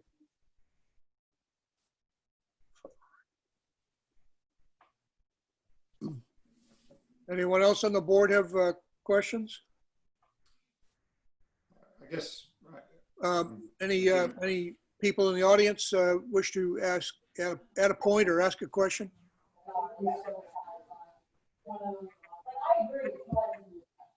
Walter, I'm going to jump in while we're resolving that one. I think I've got one more homework assignment for Rich. Rich, I'm interested to see, again, I mentioned that if this was a parking lot, we'd be talking about paved, landscaped islands and whatnot. I'm wondering what our ability is to put these requirements onto the site here based on our bylaws. Okay. So Well, understanding the applicant's use of the site and the potential that it'll get damaged. okay. All right, we can take a look at that. All right, hearing no other questions, Chair will entertain a, Walter, I have a quick question. who's this? This is Peter, 58 Everett. I was just curious on the 70 dumpsters currently in play, where they're being stored. It's just the audio cuts in and out, so it's hard to hear the answer to that question. Yeah, what I heard was they're stored in various places, including family members and wherever you can find room for them. It's sort of hit or miss, no particular central location at the moment. Okay, thank you. Okay, so Chair will entertain a motion to continue. Al's hands Yes, up. yes, I do. Rich, say again? Al has a question. Oh, Al's got a question. Go ahead, Al. I just wanted to say that Steve's company is a great asset to myself. We have 3 of his dumpsters at our sites. He's very clean, picks up anything that falls out of the dumpster. He picks up the trash for our 12 residential customers on Valley Street. I don't know what I would do without him. Okay, thank you. All right, Chair will entertain a motion to continue the public hearing for 6 Sherwood Drive Dover Trucking site plan and special permit for outdoor storage until August 11th, I believe was the date. At what time, Betsy? 7:15. 7:15, all right. Removed. Second. We have a second. All right, all those in favor, Mr. Weddleton, Aye. Mr. Hunt, Aye. Mr. Peck, Aye. Mr. Searle. Aye. Chair votes aye. Okay, thank you, everybody, on that. 6 Sherwood Drive, and we'll see you next month. Thank you very much, everybody. Okay, next item is Alexander Estates subdivision, Ron Bonvy, status of completion. Mr. Bonvy. Yes, how are you, sir? Good, good. And Rich, and I know Rich and you have been in discussion with the punch list, that things that need to be completed. So, Rich, you want to start, or you want Mr. Bonvy to start? Probably Mr. Bonvy start with the paving. Okay. What? More than happy to, sir. And I just want to give you an update. I tried to get on your last Zoom meeting. I was only able to get on the very beginning, and then I couldn't get on into the meeting. I called Rich the next day to let him know that fact, and he said he experienced the same issue. I was trying to bring this up at your last meeting to have this discussion. I want you to know that. I wasn't, I hope that you could see that, or at least Rich, I think, saw that I was on for about 5 minutes, and then the meeting started and I couldn't get back on. Yeah, we all had trouble last time around. I agree. Yeah. I just didn't want you to think that I'm a clerk of a board and I do Zoom meetings and have been. And so I'm just telling you that I tried to get on your last meeting to bring it up at that time. So anyway. Okay. All right. So that's where we're at. So we had an on-site meeting, Rich and I, and neighbors, et cetera. DPW director was at one of them. He wasn't in all of them, but there are 3 or 4 things that I think in my mind that need to be clarified or at least approved by the board, your board, and that I agreed with the neighbors and Rich to do. And I wanted to make certain that those were approved. And I didn't want to be in a position where I went forth and put in a tree that was undersized per the plan, or I went forward and did something like put an additional sidewalk in that's not on the plan, knowing that during our approval process, there was a lot of discussion about the connection between Frederickson and Oakview, and we spent a lot of time on that. I think there should be a sidewalk connecting the 2 of them. I believe the neighbors do too. So having said that, I've spoken to my asphalt company, subject to tonight's outcome of various things that we need answers to. We can pave, and I've been told that the preparation is probably 2 or 3 days worth of work, and paving is only a day's worth of work. So he would be starting either late next week or the week after and be done by the end of the month. But we do have some, as I see, some issues that we need to discuss, and that was the discussion I was going to have at your last meeting. Okay, we'll bring up the issues and let's have at them. Okay, and so I'm going to depict some facts, and if in fact the neighbors or Richard sees it differently, that's fine. I'm open-minded to any suggestions. So when we did a walk around, we found out there are a couple of trees during our meeting that we had at the town hall, I think last fall. Lot 9's owner asked to remove some trees, and I agreed to remove some existing trees on Lot 9. And so we in the field agreed to remove approximately 2 or 3 trees that exist. They're considerable sized trees. I don't know, they're 20, 30 feet tall, but I agreed to remove those trees and also to plant per the plan that they have, that we have existing today. The only change to the plan would be I have to reduce the caliper of the trees, because I've been planting 2.5 to 3 inch caliper trees, and you can only plant those trees with a machine. You can't lift them by hand, and you can't plant them by hand. Because of the location of the trees on lot 9 and a couple other lots, I would like to reduce the caliper of the trees, because I'm going to hand plant them and hand dig them to 1.5 inch caliper, because there is no way I can get to the location without using machinery. And the neighbors agreed to that fact. And that's why one of the things would be the reduction of the caliper of trees down to approximately 1.5 inches, so that we can hand dig them and hand install them. Second issue would be addition of a 4-foot wide sidewalk connecting Oakview and Frederickson with some type of control structure, whether it be a couple of boulders. We talked about a couple of boulders, so that people / FedEx / whomever wouldn't be driving through there arbitrarily. What we've got right now is people walking between both roads and creating a pathway, which is dirt and, in my opinion, unsightly. And I believe there should be a walkway. Next issue. Also, the residents did agree to water the trees. I would add bags to the trees, water bags, and they would water the trees. I am presently watering trees out on Frederickson and some other trees almost on a daily basis. Also, I had reached out to Richard, and I went through what I anticipated being a bond request. Once the road is paved and I finish these additional trees and shrubs, I outlined to Richard what my bond request would be. Why did I do that? Because there is a substantial, listen, it's my problem, not yours. My goal is to finish this road, and there's a substantial outlay of cash, as you can imagine. And I went back and forth with Richard. I was trying to get some other dollars above and beyond what he felt would be adequate. He didn't approve certainly even my request. I'm not depicting that fact, but I gave to him a document that says the following: that once the road is paved and accepted by DPW, meaning approved that the application was correctly done, and I plant the remaining trees, shrubs, etc., I would like to get the road paid for out of the bond, the line item, and the 50% of the trees planted, which, by the way, I planted over 60% of the trees last fall, and 2 of them have died, and I will replace those 2. So at the end of the day, your protection will be about $50,000, and I will have to just do an iron pipe and survey markers, bounds, trail marker, general cleanup, as built, and that's it. And you'll have $50,000.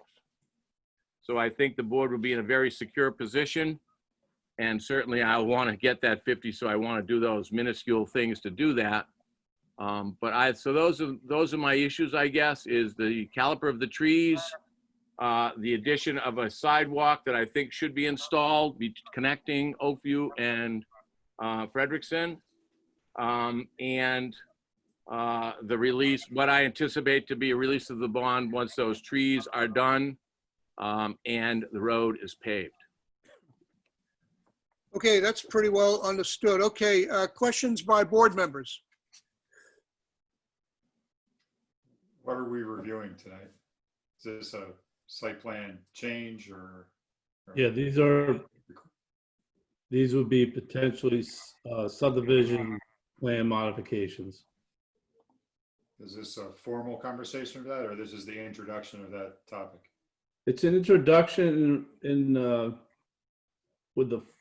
test, to get a sense of the board on those requests. Sorry, this is Thais Hickman from 31 Frederickson. I don't believe this is a change to the plans. The only change would be the road in between Frederickson and Oakview. Everything else that we're talking about were on the original plans and have not been completed yet. And were discussed November of last year and reapproved by the board. If I can interject, though, the plan clearly depicts the caliper of the trees, and 1.5 inches is not an acceptable caliper. So Ron, last November, when we were all at town hall, 27 Frederickson Road agreed to a smaller caliper tree because after 2 years, we put a fence in our yard and you were not able to access our yard after 2 years. Agreed. Here's my concern, though. Not only is your yard, if it were 2 or 3 or 4 trees that were going to go from 3 inch to 1.5 inches, I would have done that and begged for forgiveness, frankly. But it is now behind several of the lots because I also can't get out to the drainage easement, so it's behind lot 7. Oh, that's no problem. There are several locations that this tree is going to go from 3 inch down to 1.5 inches. If I might interject here, it's a little bit difficult with the Zoom meeting, but we really need to try and direct the conversations through the chair of the board. It's hard to track these requests without seeing a drawing. So I don't know. Thank you, Aaron. All right. Now let me ask John about the tree caliber. What do you think about the reasonableness of the request, John? Well, I think these trees are all on private property, aren't they, Ron? That is correct. I believe I've planted the trees that would be on the roadway layout. These are on drainage easements way in the back of the lots, and I would say yes to that for the most part. Not on, excuse me, sorry. Our hand raising for the neighbors to speak in, please, while the board's discussing it. Okay. Yep. If I might interject, sorry, it's impossible to follow this conversation without seeing a drawing. I mean, we don't know what sites are being talked about, what trees are where. We have no idea where the sidewalk is going. Is there a way to rectify that situation? Yeah. So let's do this, Walter. Well, on the feasibility of the caliber of the trees, that's a little bit different. And basically, if these folks don't want a rubber tire backhoe to bring in a 2.5 caliber tree, if they'll accept the 1.5, then I have no problem with that. Yeah, that sounds reasonable to me too. Rich, go ahead. Yeah, so what I'll do is I'll put the plan up. I'll start in the back by the drainage basin. There's plants that still need to be put in there. And then we can go to the middle of between the 2 cul-de-sacs, that area that we're talking about. And then we can move around to the different lots if we go in that order, if that's all right. Sure, that's fine. Go ahead. Okay. So let me, Well, maybe we're getting ahead of ourselves here. I mean, we don't need to do a detailed review for an informal conversation. Well, we need to have a drawing so we can know what we're looking at, and you asked for it. I did, but I'm now realizing that he needs to do a formal application, which would presumably have that drawing, right? Yes. yeah, he would, but, So rather than belabor tonight where we don't have the drawing to talk to, maybe we need to wait for the formal application. Oh, no, I don't think we need a formal application. What we're asking, what's being requested of us is a minor modification to the plan for tree caliber, really. so I'm going to try to attempt, whether you agree, you can agree or disagree. But we spent a lot of time, myself, with the residents and trying to get this thing to a closure. And Ron has said, in some respects, he might be better off just walking away. No. Hold on, I'm not done. Let me just finish, please. Okay? However, the right thing to do is to finish it. Correct. Okay? So between residents that want a project done and somebody who wants to finish it the right way, I want to come to the middle and get the project done. So I'm trying to mediate between those two views. And if the board has concerns about his request, whether it's a formal application or not, I'll be wasting a lot of your time and these neighbors that we tried to get to this point. So having at least a feel from the planning board is pretty critical. That's my only comment to why I want to get a sense from the board on these issues. Like I said, Rich, I think the caliber tree, if the neighbors are for it, I have no problem with that. As Aaron said, I think we should see a sketch of the sidewalk and the blocking agents they're going to use for it. But in theory, I think a sidewalk connecting is a good idea. Okay. My name is Lynn Abe. I have my hand up. Yep, go ahead. Thank you. I live at 35 Frederickson Road on Lot 7. And the trees that to which Ron Bombi is referring, some of which would impact our lot at the back. I guess I would have to ask the question, why do we have to sacrifice caliper of trees when due to poor planning? These trees should have been planted long ago. Well, that may be true, but here we are today and we've got to figure out what to do. You're right. And Ron assured us that those trees could be hand planted. At no point in that discussion was there mention of a reduction in the caliper of the trees.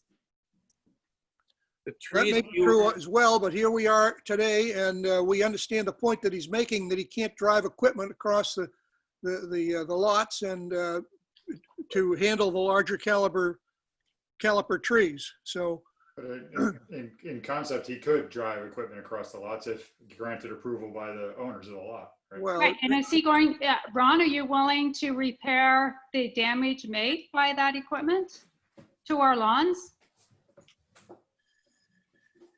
That would be possible, but would be impossible for lot 9 because it's actually a fence. So it's not just your lot, Lynn, it's other lots that have the same issue. So I'm still gonna have to get a reduction in caliper on some of the trees. And so your lot, the distance to where those trees are located, I don't know if Rich, you brought it up. So here it is. It's what, about probably 400 feet back from the front of the house. I'm thinking it's 300 or 400 feet. And so those trees were put there, frankly, I guess there's an opening back there. But my point is it's 400 feet to take the tree from the street, which is Frederickson, to where they got to be planted, which is in the back of the drainage infiltration basin. And I got to tell you, that's far too, we were talking 20 or 30 feet, that'd be one thing, but you're talking 400 feet down a hill, there's a major grade break there. And then around an area that's heavily vegetated, I don't even believe I could get a machine back there without taking some vegetation out. Why was this not done before the houses were constructed? I have no reason. I can't say. I have no reason why it wasn't done. I'm just trying to finish something that I started. But not finishing it according to plan for any of the homeowners here. Well, I can tell you this. I presume you'll find the board will state that there's probably more trees on this plan than probably most, if not all, plans I've ever approved. But that being said, I'm just trying to work through a situation that we're in. And so there's 5, 6, 7, 8, 9 trees that have to go back there. When we were out on the site, your husband stated that he did not want a machine on your property. And this is Thais Hickman from 31 Frederickson. I concur because when the privacy trees were planted, my lawn was ripped up this time last year and not repaired. So we had to pay to have it reseeded. So honestly, I would prefer that you bring the trees down because the last time equipment came across, it wasn't repaired, Lynn. So I would just say, I would rather go with the smaller tree and have them not rip up my lawn again for the second time. Well, that was probably done when I replaced your front stairs for no charge. I don't want to get into that either. That's irrelevant. Again, I agree. we're supposed to be directing conversation through the chair. Yeah, all right. Let's see. We've touched on the issue of the tree caliper. I'm sorry, this is Carol Thibodeau. I had my hand raised from 27 Frederickson Road. Go ahead, Carol. Earlier, you asked Ron if the trees were all private land, and in Lot 9, which is my house, not all of the trees are private land. Some of them are considered street trees. And so I wanted you to be aware of that when you're reviewing and deciding what to do. And what I would also respectfully say to Ron is that when we talked about the removal of the trees in my lot, that was part of the original plan, and the board requested that he follow that plan and remove those trees. And there are 5 trees, not 2 or 3. So I just wanted that to be on record as well, please. May I speak to that, sir? Because I think it's very important. Just a moment. Rich, can you move the drawing so we can see the lot she's referring to? I was going to go to the trail in the middle between them, but I can go over there if you want. You will find that all the trees in her lot are on her land and not in the easement, all of them. See the easement narrows down in her lot in that corner? All the trees are on private land, every one of them. But if I may, I can't follow this conversation about what trees we're adding and what trees are planted. I don't know. We need a drawing to show what's being proposed. We have a drawing. I can do. It's right in front of you. What trees are we talking about? Talking what about trees are planted, what trees aren't? Yeah, I agree with Aaron. We need to know what's currently been planted and what's missing so that we can give an educated response on what variances or waivers we're willing to give on this tree caliper. So I think the 3 items in front of us are all reasonable. We can talk about the trees. We'll come to some resolution between the neighbors and the developer. We can talk about the sidewalk. If we want to introduce the sidewalk quickly before we move on, great. And we could talk about the bond. Those all seem like reasonable things that we can talk about. But I'm not going to waste the time of the board and the public without having the drawing to speak to, because we're just going to keep going in circles. Well, I disagree with you, sir. And being the chair, I'm going to exercise my power to say we have a drawing right in front of us. Richard, point to the trees that are there and those that are not that need to be filled in. So these trees here, this cluster of trees, where I've got my cursor, those are all on private property. And those are the ones that are in question. Is that correct? And then these over here, yeah, as well, need to be planted. Okay, so we have 3, 6 there, and 5. We've got 11 trees right there. And then there are 2 birches that are planted, but we're watching to see whether or not they're going to make it or not. So they may need to be replaced, but those are the ones on lot 9. And okay, so there's 2 additional ones down at the lower part of lot 9 that have been planted but are not healthy. Correct. Okay, what else? Walter, I have a question. Yep. I believe we had talked about Lot 9 at a previous meeting. One of the homeowner mentioned that. I think it was like the November meeting. It came up as on our agenda. We talked about it. I don't recall the decision or the outcome of that from that meeting. Rich, do you remember what that was? So the recap of the meeting was that Ron would take down those trees that we're talking about. The existing trees, there's a cluster of trees. I have pictures if you want to, if that helps you. Well, I just don't want to, I guess, contradict what we'd already discussed back in November. There was something about that lot has a fence, and we had discussed something about modifying the actual locations of these because of the existing conditions now have I changed. remember that. Yes. Yep. And so I just don't want to contradict what we've already discussed and we came to a conclusion on. Well, the Thibodeaus can correct me if I'm wrong, but I don't think we're going to be discussing anything that contradicts what was discussed last December. It's just getting the work done.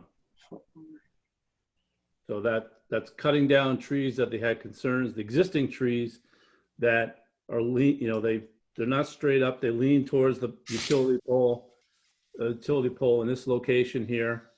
And they want those removed, and then a smaller caliber tree planted, but not one that's going to create issues with the power lines down the road. And then these trees as well over here. There's a fence over here on their lot. Right. So, and Ron, as far as I know, when we talked out on the property, that he agreed to the things that we're talking about. Agreed. And there are a limited number of residents that this affects. Is it 3 or 4 houses? So it's lot 9 that's affected. It's lot 7 and lot 8. But as far as those 2 lots impacted, well, so lot 7 has a couple of trees that need to be replaced. There's no issue with caliber. They'll be replaced in kind. There's no reduction there. These hold on, sorry. The trees that this over here, I forget what's over this one's this one's not making it. It's going to need to be replaced. The other trees are well back behind the homes, and the drainage basin. So we did. So Mrs. Albay didn't. I think she's articulating now. She is talking about getting the caliber tree that was on the plan. Her husband had a different opinion. So I'm willing to go with Ty Hickman. If we can get those smaller caliper trees in by hand, let's do that. Okay. But we need Ron Bomby's commitment to that.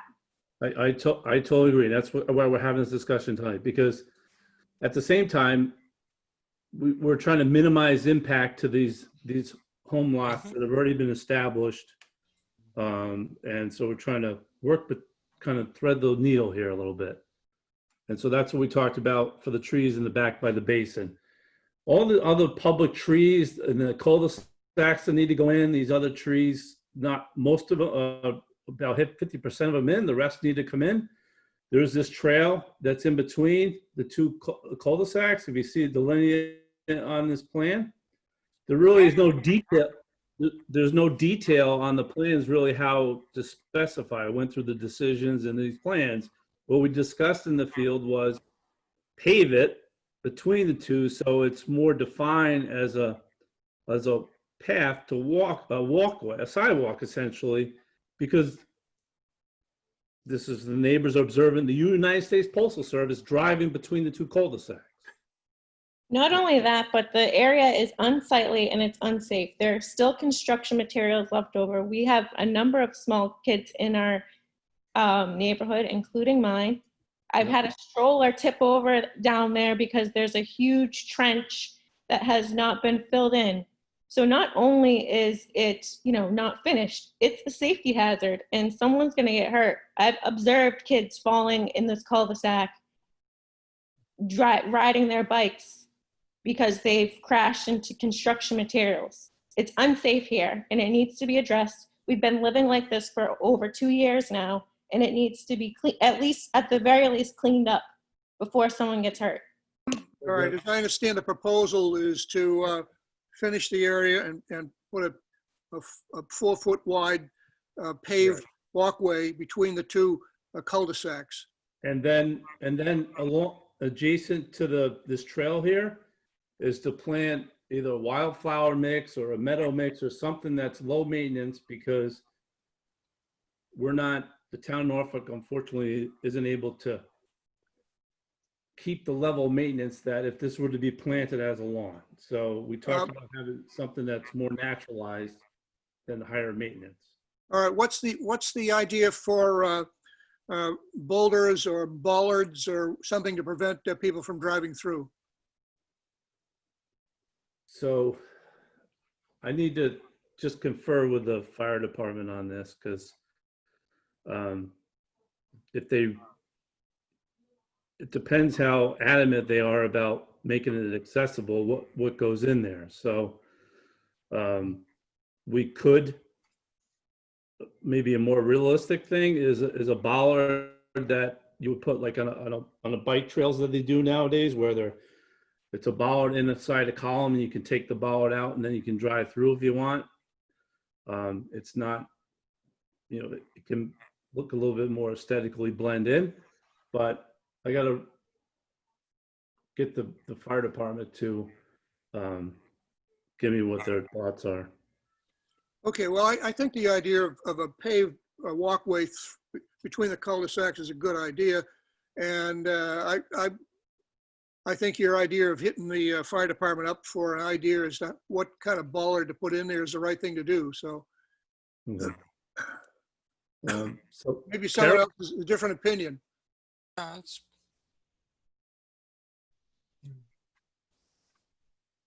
Apparently not. Okay. Any further discussion on the walkway or the trees? Yes, hi. In a timeline we set. So go ahead, Ty. Oh no, this is Heather at 38 Frederickson. How you doing? I just wanted to ask about the landscaping on the cul-de-sacs. That has not, I don't think, been discussed or confirmed, along with the trees. We've kept up with putting grass down. There's supposed to be landscaping there on both cul-de-sacs. Is that going to be finished, or what's the plan for planting? I mean, we've agreed to maintain watering. I have a well. I have a spigot down there. I will maintain keeping up with all the shrubs and plants, but right now that hasn't been discussed on if anything's going to be planted there. So the plans, my recollection of everything that we discussed so far is that those islands are going to be planted per plan. There's no deviation in what's on the approved plans right now. It's a question of if we can get it done sooner than later. I think there was only one thing, Rich, out in the field. I thought that there was an electric line that we may have to just simply move one tree or shrub, so which is very, very, very minor. Other than that, I concur. I believe that the islands will be planted as per plan, other than some minor movement of a tree or something because of an electric line that was located in the dig safe. And since you have you do have the benefit of homeowners helping out with watering, it seems like it could be done, essentially sooner than later, correct? Yeah, now I did call, so talking to Blueview, they're a little concerned even with transplanting trees now, even with watering. So I need to get back to you, and I can get back to you tomorrow, because I'm trying to keep up with those trees that I planted about 2 months ago. My guy's going there daily, well, almost daily, depending upon, rain, etc. I'm concerned next 2 or 3 weeks, because I don't want to be in a position where Blueview Nurseries is where I'm going to get those trees from, and they are holding trees for me, that they say, if you plant these trees now, because they're in the ground or whatever, we're not going to guarantee them, or they may not live, because you're in the middle of a scenario, even if you put bags on them. My agreement with the people was out in the field is, I think you called DPW when we were out in the field, and he recommended to put bags on them or something, which I agreed to. And I said, fine, I'll put bags on them. Where I don't want to be is we put bags on them and they die anyway because it's so hot. So we just don't want to do something stupid. That's all I'm saying. Walter, I'm prepared set do to it. move on. Excuse me? I'm all set to move on. I think 40 minutes on landscaping and trees is a little bit too much at this time. Yeah, all right. It can all be done by next meeting. Excuse me, we've been living with this for almost 3 years. Then that's fine, but we're not accomplishing anything here. No, that's not fine. I'm sorry. It's not fine. Walter, I make a motion, we move on. Well, John, let's catch the last issue that Mr. Bonvy raised, which is the bond. Rich, do you have a document you can show us as to what's proposed? Yes.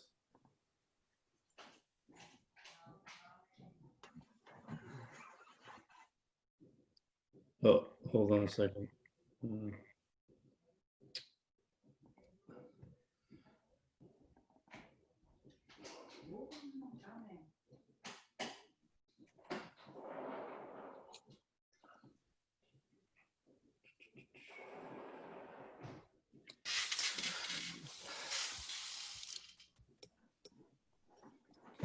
Okay. So this, let me, I'm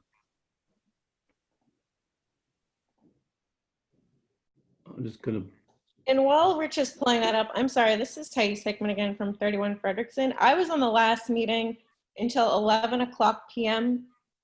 In June where Ron didn't show up, and I listened to everything that was on your agenda, and I listened to conversations go on and on and on about other topics. So the fact that we can no longer speak as residents who have been living with this now for 3 years, based on plans that this town approved for this development and issues that have not been resolved based on what is in the plan, is absolutely preposterous. And I'm offended that we are being asked to be quiet and move on.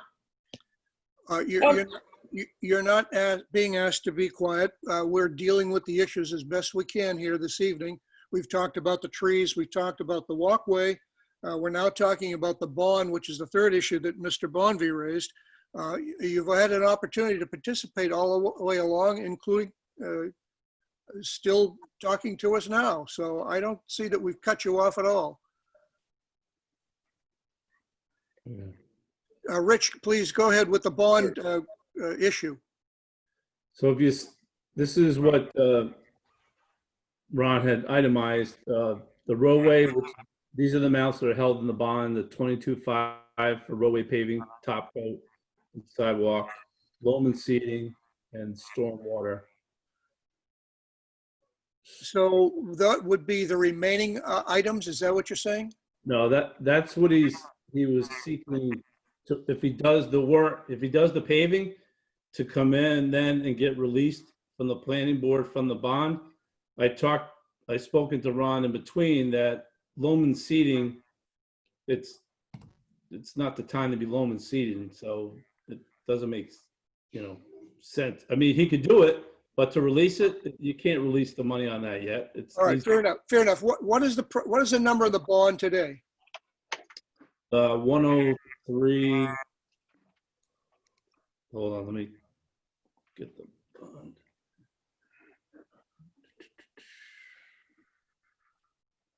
Where's the bond?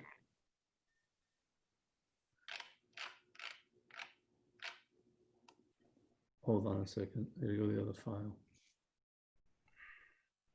It's 103 and change, but hold on. Oh.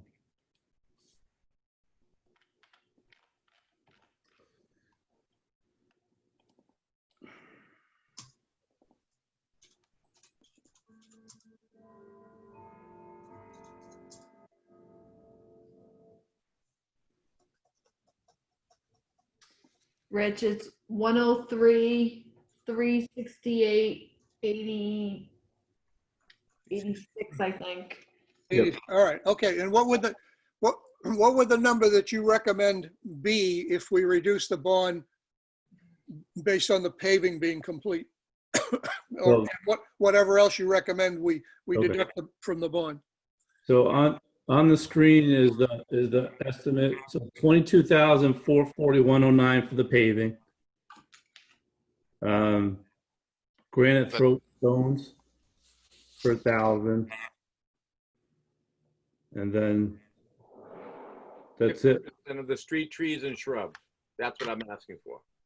And street trees. 50%, they were planted last year, about 60% were planted last year. There's only 2 that are questionable. So the total that I'm looking for once I do the paving, street trees, et cetera, is 53,711,1109. What we'll leave is 50,652.77, and the only thing left to be done will be iron pipes, bounds, trail delineation, site cleanup, as-built, and you are holding 20,000 in contingency, which I haven't touched any of. So you'd be holding $50,000 for a very, very, very minimal amount of work. Rich, are you comfortable with that number? I think, well, yeah, conceptually, yeah, I don't have an issue with that. I'm sorry, would you say that again? I don't have a problem conceptually with it, as long as this work gets done now, so people are. All right. Okay, well, here's what I propose then. Since we do not have the paving done yet, although it is promised within the next couple of weeks, that we would consider reducing the bond once the paving is complete. And it will be done, it will be supervised by the DPW department to make sure it's satisfactory as to installation and product to be acceptable to the town. All right, and so what I would entertain is that you prepare a bond reduction document for us to approve at our next meeting, which would be after the paving being completed. Okay. You agreed? You all right with that? Yes. Okay. Any comments from the board? I couldn't see the actual math being reduced down to $50,000, but I'm assuming that is the case. It all works out as described. Yeah, and we'll see the numbers refined by Rich between now and the next board meeting. Yes. Any other issues, Mr. Bonvy? No. Any further issues from the board? Any further comments from the neighbors? Just a quick question, Rich. So when I asked before about who's affected, you said lot 7, 8, 9, and then behind the drainage basin. Is that still the extent of the people in the development that are affected by this? That's what he said. It's effective, yeah, by the trees. By the replanting. Yeah, yep. Okay. Okay. Any further questions from the neighbors? Yes, this is Carol Thibodeau, 27 Frederickson. I'd like to know what date the trees will be done. Mr. Bonvy? I will call Blueview Nurseries and I will report that to Richard tomorrow. And if Richard wants to do a follow-up call with Blueview, he'd feel free to do so, because I want to make certain they give me directions on how I can plant these trees right now. And I'm going to ask that question with bags to make certain that we can plant them. So back in November, we were told by the board that you had until June 30th. Why weren't they done before June 30th? Because back at that November, I said that I didn't feel I could do it by that time. And I'm not going to go into any other statement other than the world is a different place and I couldn't get it done. And if we don't want to face anyone in an argument in reference to not getting something done in the last 3 or 4 months, I can name you many of things in this world that didn't get done. Oh. Okay, thank you all for the discussion. And we're going to move on to the next topic this evening. Thank you very much for your time. All right, Mr. Bonvy, and we will discuss the bond issue with you next month. Thank you, sir. Next item on the agenda is review and approve Norway Farm special permit and subdivision modification decision. Rich, have you circulated that to us? I know you were working on it today. Yeah, quite honestly, I mean, I did it very, very late. So I think in the interest of time and that we take a look at it and take it up on August 11th. There's time to complete it and you know, there's time within the decision timeline for that. Okay, all right, fair enough. Then the next item is to review and approve 75 Cleveland Estate Lot special permit decision. That was circulated today. Are you, Betsy, are you texting? Yeah, I'll text Nancy. Okay. Oh, there they are. All right. Yeah. So, I'm on. Oh, okay. good. Okay, save me a text. Thanks. So the only thing we went back and forth, I have the final draft before the board. I know Frank Gallagher, who's the engineer representing the applicants, on vacation, so I don't have the percent upland for one of the that I like to put in to the decision. So the last version that we have just says it meets the upland requirement. It is a, as you know, quite large piece of property, so I didn't actually measure it, but I think you could see that it meets the upland requirement. I can pull the plan out to show you. And then the other aspect is it's conditioned just to meet with the fire department as far as the access goes to the house lot on the estate lot. That is one thing that's part of the conditions. They'll need to sit down with the fire department, go over the requirements, and then incorporate that into the final plan as part of the approval for the planning board. And then the water, they might do a well or they might do town water. They haven't investigated that enough to decide which way to go yet. So I revised the decision for either or in the findings. And that's all I have to say about the decision. Any questions? So is the draft we have in our hands the one that you want us to approve, or are you telling us that there are 2 or 3 issues that you No, I'm sorry. I just summarized the issues. What you have in your hand is the draft. There's 7 conditions at the end of it. Is that correct? Yep. So, okay. Yeah, I just summarized the last little bit of changes we did. Yep. So I'm still not clear, Rich. Are you telling me that you want us to approve the document as it's written, or are you looking to make amendments to it? Nope, as is. As is, okay, all right. Do we have any questions from the board regarding the draft that's in front of us? Nope. Okay, and then the chair will entertain a motion to approve the special permit application decision number 2020-01 for the 75 Cleveland Street estate lot. So moved. Do we have a second? Second.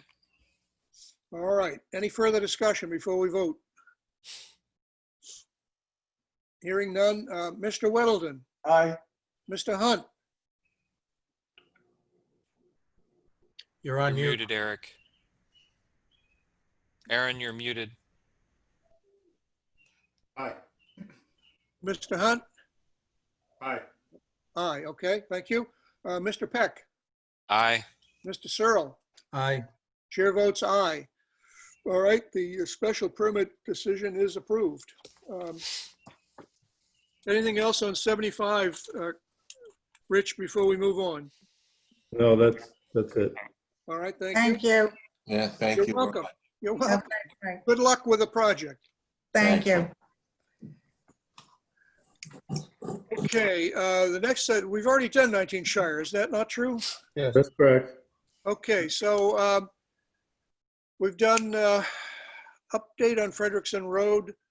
Next item is vote to designate planning board member as a rep to the B1 zoning working committee. Now, that's been Mr. Hunt, and I presume he would like to continue in that role. Is that true? I'm getting a thumbs up, which, so the chair will entertain a motion to designate Aaron Hunt as a representative to the B1 Subcommittee. So moved. We have a second. Okay. All those in favor say aye. Mr. Whittleton. Aye. Mr. Hunt. Aye. Mr. Peck. Aye. Mr. Searle. Aye. Chair votes aye. Thank you, Aaron, for taking that responsibility. Okay. Where are we now? I gotta take this opportunity to say you can all join me at any meeting. Well, we have been the last couple. I'm actually sitting in the back of the room when Eileen's in the meeting, so I hear everything anyway. Okay, vote to designate planning board member as a rep to the Community Preservation Committee. Who has been our rep now? It's been Gary, hasn't it? Yes. And Gary. No. This is a citizen appointment to the. Oh, well, there's two of them, I thought. Yeah. So Ed Haddad is one citizen representative, and then Janine Dubois. I probably just butchered the last. Oh, I'm sorry, I skipped it. What you're saying is a citizen appointment to the B1 zoning working, but I skipped that one. I'm sorry. Okay. Yeah. Okay, so there's a gentleman who wishes to be a member, as I understand it. Correct. He is. He's online here joining you. If you have any questions for him, and, well, perhaps he could introduce himself and say why he'd like to be a member. Hey, everybody. Thanks for having me. My name's Gary Sullivan. In the interest of time, I'll dispense on marketing myself fully, but I'm a 6-year resident of Norfolk, and I sit on the Town Government Study Committee and the Cultural Council, and I've been following the work for the B1 Zoning Working Committee for the last year. I have a lot of interest in it. I think it's going to possibly bring some positive changes to potential economic development in town. So I'm more than happy to lend my my time and effort to that cause. Very good. All right, thank you.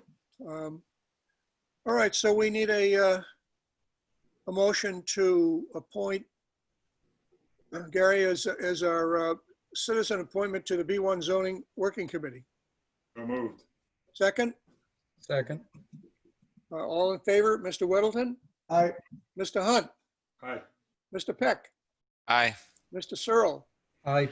Chair votes aye. Congratulations, and thank you very much for taking on the responsibility. Thank you. Just Okay, a quick thing, Walter. When you touched on Frederickson, there were 2 or 3 other issues at the end. I'm not asking you to go back, but I'm just assuming we'll continue that to the next meeting. Fox Run and Bristol Pond Estates. Yeah, those, Rich told us that we probably don't have enough information to discuss them tonight, so. Okay, good. Right, Rich? That's correct. Yep. Okay. Okay. Walter, Donna Jones has her hand up. I don't know if she's got a question. Go ahead, whoever it is. Was it Donna? Donna? Do you have your hand up, Donna? Might be muted. She's muted. Gary just asked my question. Did those other projects that I was looking for an update on, you're going to talk next meeting? Yeah, we don't have enough information, according to Rich, to talk about them tonight. Thank you. Okay, let's see. Vote to designate a planning board member as a rep to the Community Preservation Committee, and Gary has been our rep. And Yes.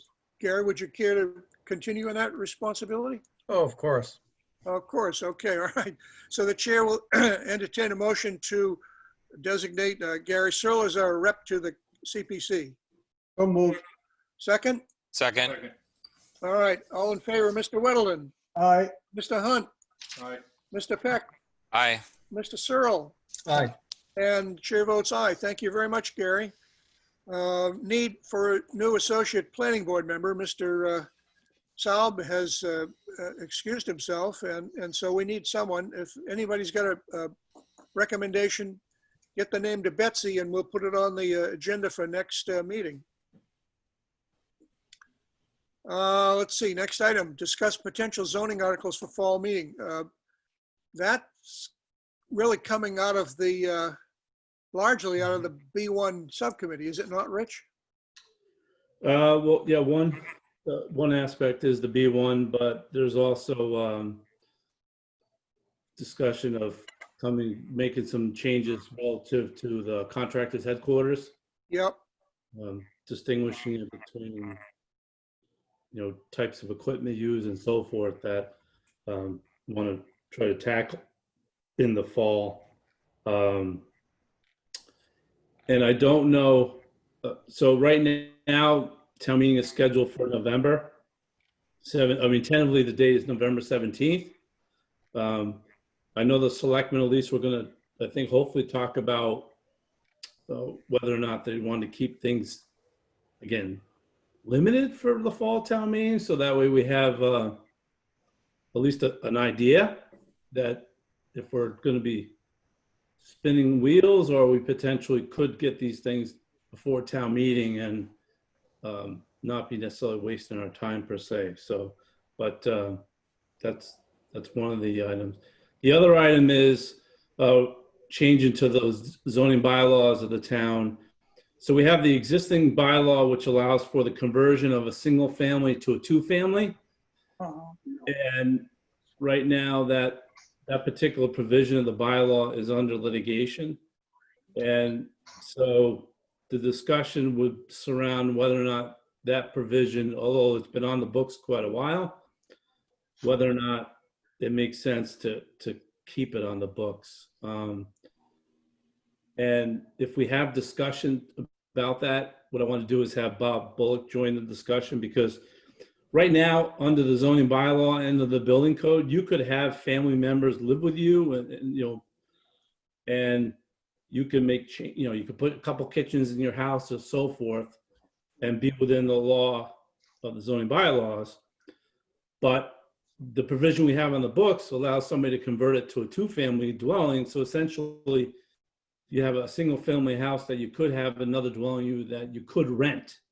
So there's not limitations on it. There used to be what we would call an in-law apartment that was gone. That's been removed from the bylaw.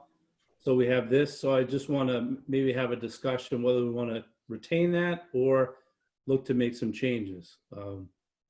Okay, well, it seems that with the uncertainty as to whether these are going to be on the fall town meeting or not, we ought to assume the worst case that they will be and be prepared to discuss them. So it strikes me that we ought to start talking about them at our next meeting. And I'd like to see, the warrant closes awful quick on these town meetings, early, at least a couple of months before the meeting. So we ought to start looking at the drafts of what we want to talk about at our next meeting. And then last but not least, something near and dear to my heart, which we talked about in the beginning of the meeting, was F11. I think what we did say last fall was that we would, we went forward to implement, and voted the F11 in the newer version. We have had some experience with it now. So I wanted to at least have some discussion about how it's working and whether or not we need to make some other changes to it. So I'd like to discuss that as well. Okay, sure. All right. Yeah. Okay. Walter, Al Quaglieri has his hand up. Go ahead, Al. Apparently he's muted. No, Rich, on that two-family conversion, is there a limitation on the year the house was built in order to qualify for that conversion? Yeah. Yes. What was the year? I think it was 1968. 68? Yeah, it might be 60 or a little bit before. I have to go back and take a look, but yeah, you have to have anything newer than that, you couldn't convert it. Gotcha. I sort of recollect it was in the 50s, but I wasn't 100% sure. But my point in asking the age is, it doesn't include any recent subdivisions of the last 50 years. Right. So you're talking mainly houses that are maybe on Rockwood, or on Main Street, or on areas that butt up to B1. So I don't think it's as simple as, you're protecting every neighborhood in town. I think 90% of the neighborhoods in town are protected already on that bylaw. And there's a thirst for housing for this town. So whenever you take away something like that, you take away potential housing. Just Okay, we'll get that's another a thought. shot at that next month, Al. Yeah, Thank you. no, all good points. Yep, I don't disagree. Okay, meeting minutes, review and approve June 16th minutes. Gary, you want to make a motion to that effect? I did not review them yet, but I will get them to Betsy. If everyone else has sent their changes, then I'm the last one to do that. I'll get them to Betsy within the next day. Yep, Chad had one change, which I already made, so. So it's premature to approve the meetings, what minutes is what you're saying? Yes. Yeah, we'll do it next meeting. Okay, we'll do it next meeting, all right. Town planner updates. Rich, anything you want to add? I'm going to do 30 seconds, okay? Just real quick. So June 29th, we had a B1 meeting. I think a few members were on board. We discussed the sewer district for the Norfolk Town Center Master Plan study. We've, based on that meeting discussion, we've homed in on the sewer district. So the consultant engineer is going to start to look at load and flows based on potential build out. What we'll do is once I get that back from them, we'll have another meeting to discuss where we're at from there. So that was just a quick update. Okay, any other updates you want to present to the board? No, that's it. Okay. B1 committee developments. Aaron, anything you want to add? No new real developments. We, as you mentioned already, Walter, we're coming up on the fall meeting here quickly. I think unfortunately we haven't made any real progress on our warrant items, and we need to adjust our schedule accordingly. So Rich and I need to have some conversations about that to redirect the committee going forward, but got a lot of work to do in a short period of time here. And we got to meet with a lot of boards to get out in front of the town meeting. So I don't know, hopefully next month I'll have a better, more detailed update for you. But as of right now, we're just sort of slogging through. Okay, thank you. Anything else tonight for the agenda? Well, I have one thought. I just want to plant it. It occurs to me that that the planning board spends an awful lot of time following up on developers and making sure that trees are planted and streets are paved and parking lots are striped and I just wonder among all the organizations in the town whether the planning board is the right vehicle for being the cop to see all this stuff gets done. Maybe we are. Maybe there's no one else to do it. But it strikes me we really spend an awful lot of time chasing this stuff. And if a developer is responsible, it's an easy job. If they're not responsible and they delay for whatever set of reasons, it becomes a royal pain where you sit down, as we've all experienced for any number of these developers. So I don't know, just plant a seed for thinking about that. And we could talk about it some other time. Okay. Yeah. Just 15 seconds. How's that? Quick. Go ahead. Okay, so I did talk to Blair Crane, who's DPW director, Barry LaRiviere, same thing, same issues. So we're going to be sitting down, and I'll invite at least, if you as the chair, and then maybe a couple other members to figure out a strategy, because I agree with you wholeheartedly.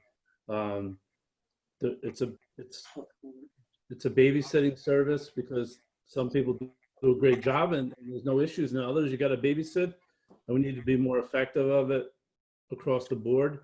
So we're trying to figure out a strategy because they have staffing issues too. So, and hiring a consultant to be a resident engineer overseeing these developments would be a cost burden that's really not either a very good option, and most towns don't do that either. So we got to figure out a better widget here for sure. It appears to me that there's always a benefit to the developer to delay as much as possible for as long as possible. Whether, I mean, you could take the tree incident, right? I can't get there anymore with big trees. I got to use small trees. Yeah. But there always seems to be some benefit to deferring it and kicking the can down the road. So maybe, I don't know, you do something with the bond a little bit differently.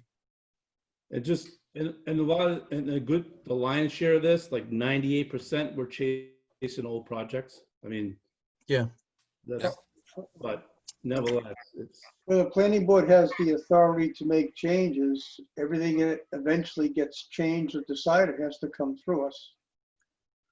Yes, yes, yes. Well, Anything. I agree with John, and that's another thing. In the past, things were changing without going through you. So, Yeah, but why isn't the building inspector responsible for enforcing what's on the site plan? it's not. Well, it depends what we're talking. So a site plan commercial, that's a little bit different. That would be enforceable through them. The subdivision is really you as the, they don't really. I mean, there's not. Building inspector's the house and the occupancy. Yeah, it's not. Well, I mean, I'll add my 2 cents to this in that, we approve the site plan, so to a certain extent, we're probably responsible for making sure they get executed. But I think we give a lot of these conversations a lot of leeway, and they're a little, I'll say, unconstructed, such as tonight's conversation. I mean, maybe we should require that these developers come to these meetings with plans and outlines about what we're talking about, rather than having to hash it out between the neighbors and the developer. There's got to be a more efficient way to focus the conversation. Yeah, board meetings are supposed to be about decisions, not about doing the work. The work's supposed to be done behind the scenes. So Every time you bring in a third party like the neighbors to solve an issue, it just murks everything up. Yeah. I mean, it is a public meeting, and the public has a right to share their thoughts. So I get that, but that doesn't mean that we can't have the problem well defined before it's presented for discussion. Yeah, and the effort to do that usually occurs in the field with Rich and the DPW director and the developer and the neighbors all standing around a lot and pointing to trees or paving or whatever. Or I suppose a meeting in town hall, which has occurred pre-COVID anyway. All right, well, I don't intend to solve that issue tonight, but I just wanted to bring it up. Obviously, it's in everybody's mind, and even Rich and the town officials are already grappling with it. So we'll talk some more about it. Okay, in the absence of any other thoughts, we'll entertain a motion to adjourn. So moved. Second? Second. All right, Mr. Weddleton. Aye. Mr. Hunt. Aye. Mr. Peck. Aye. Mr. Searle. Aye. And the chair votes aye. And thank you all for this meeting tonight, and good luck with COVID. Thank you. Thanks for another term, Walter. All right, thank you. Good night.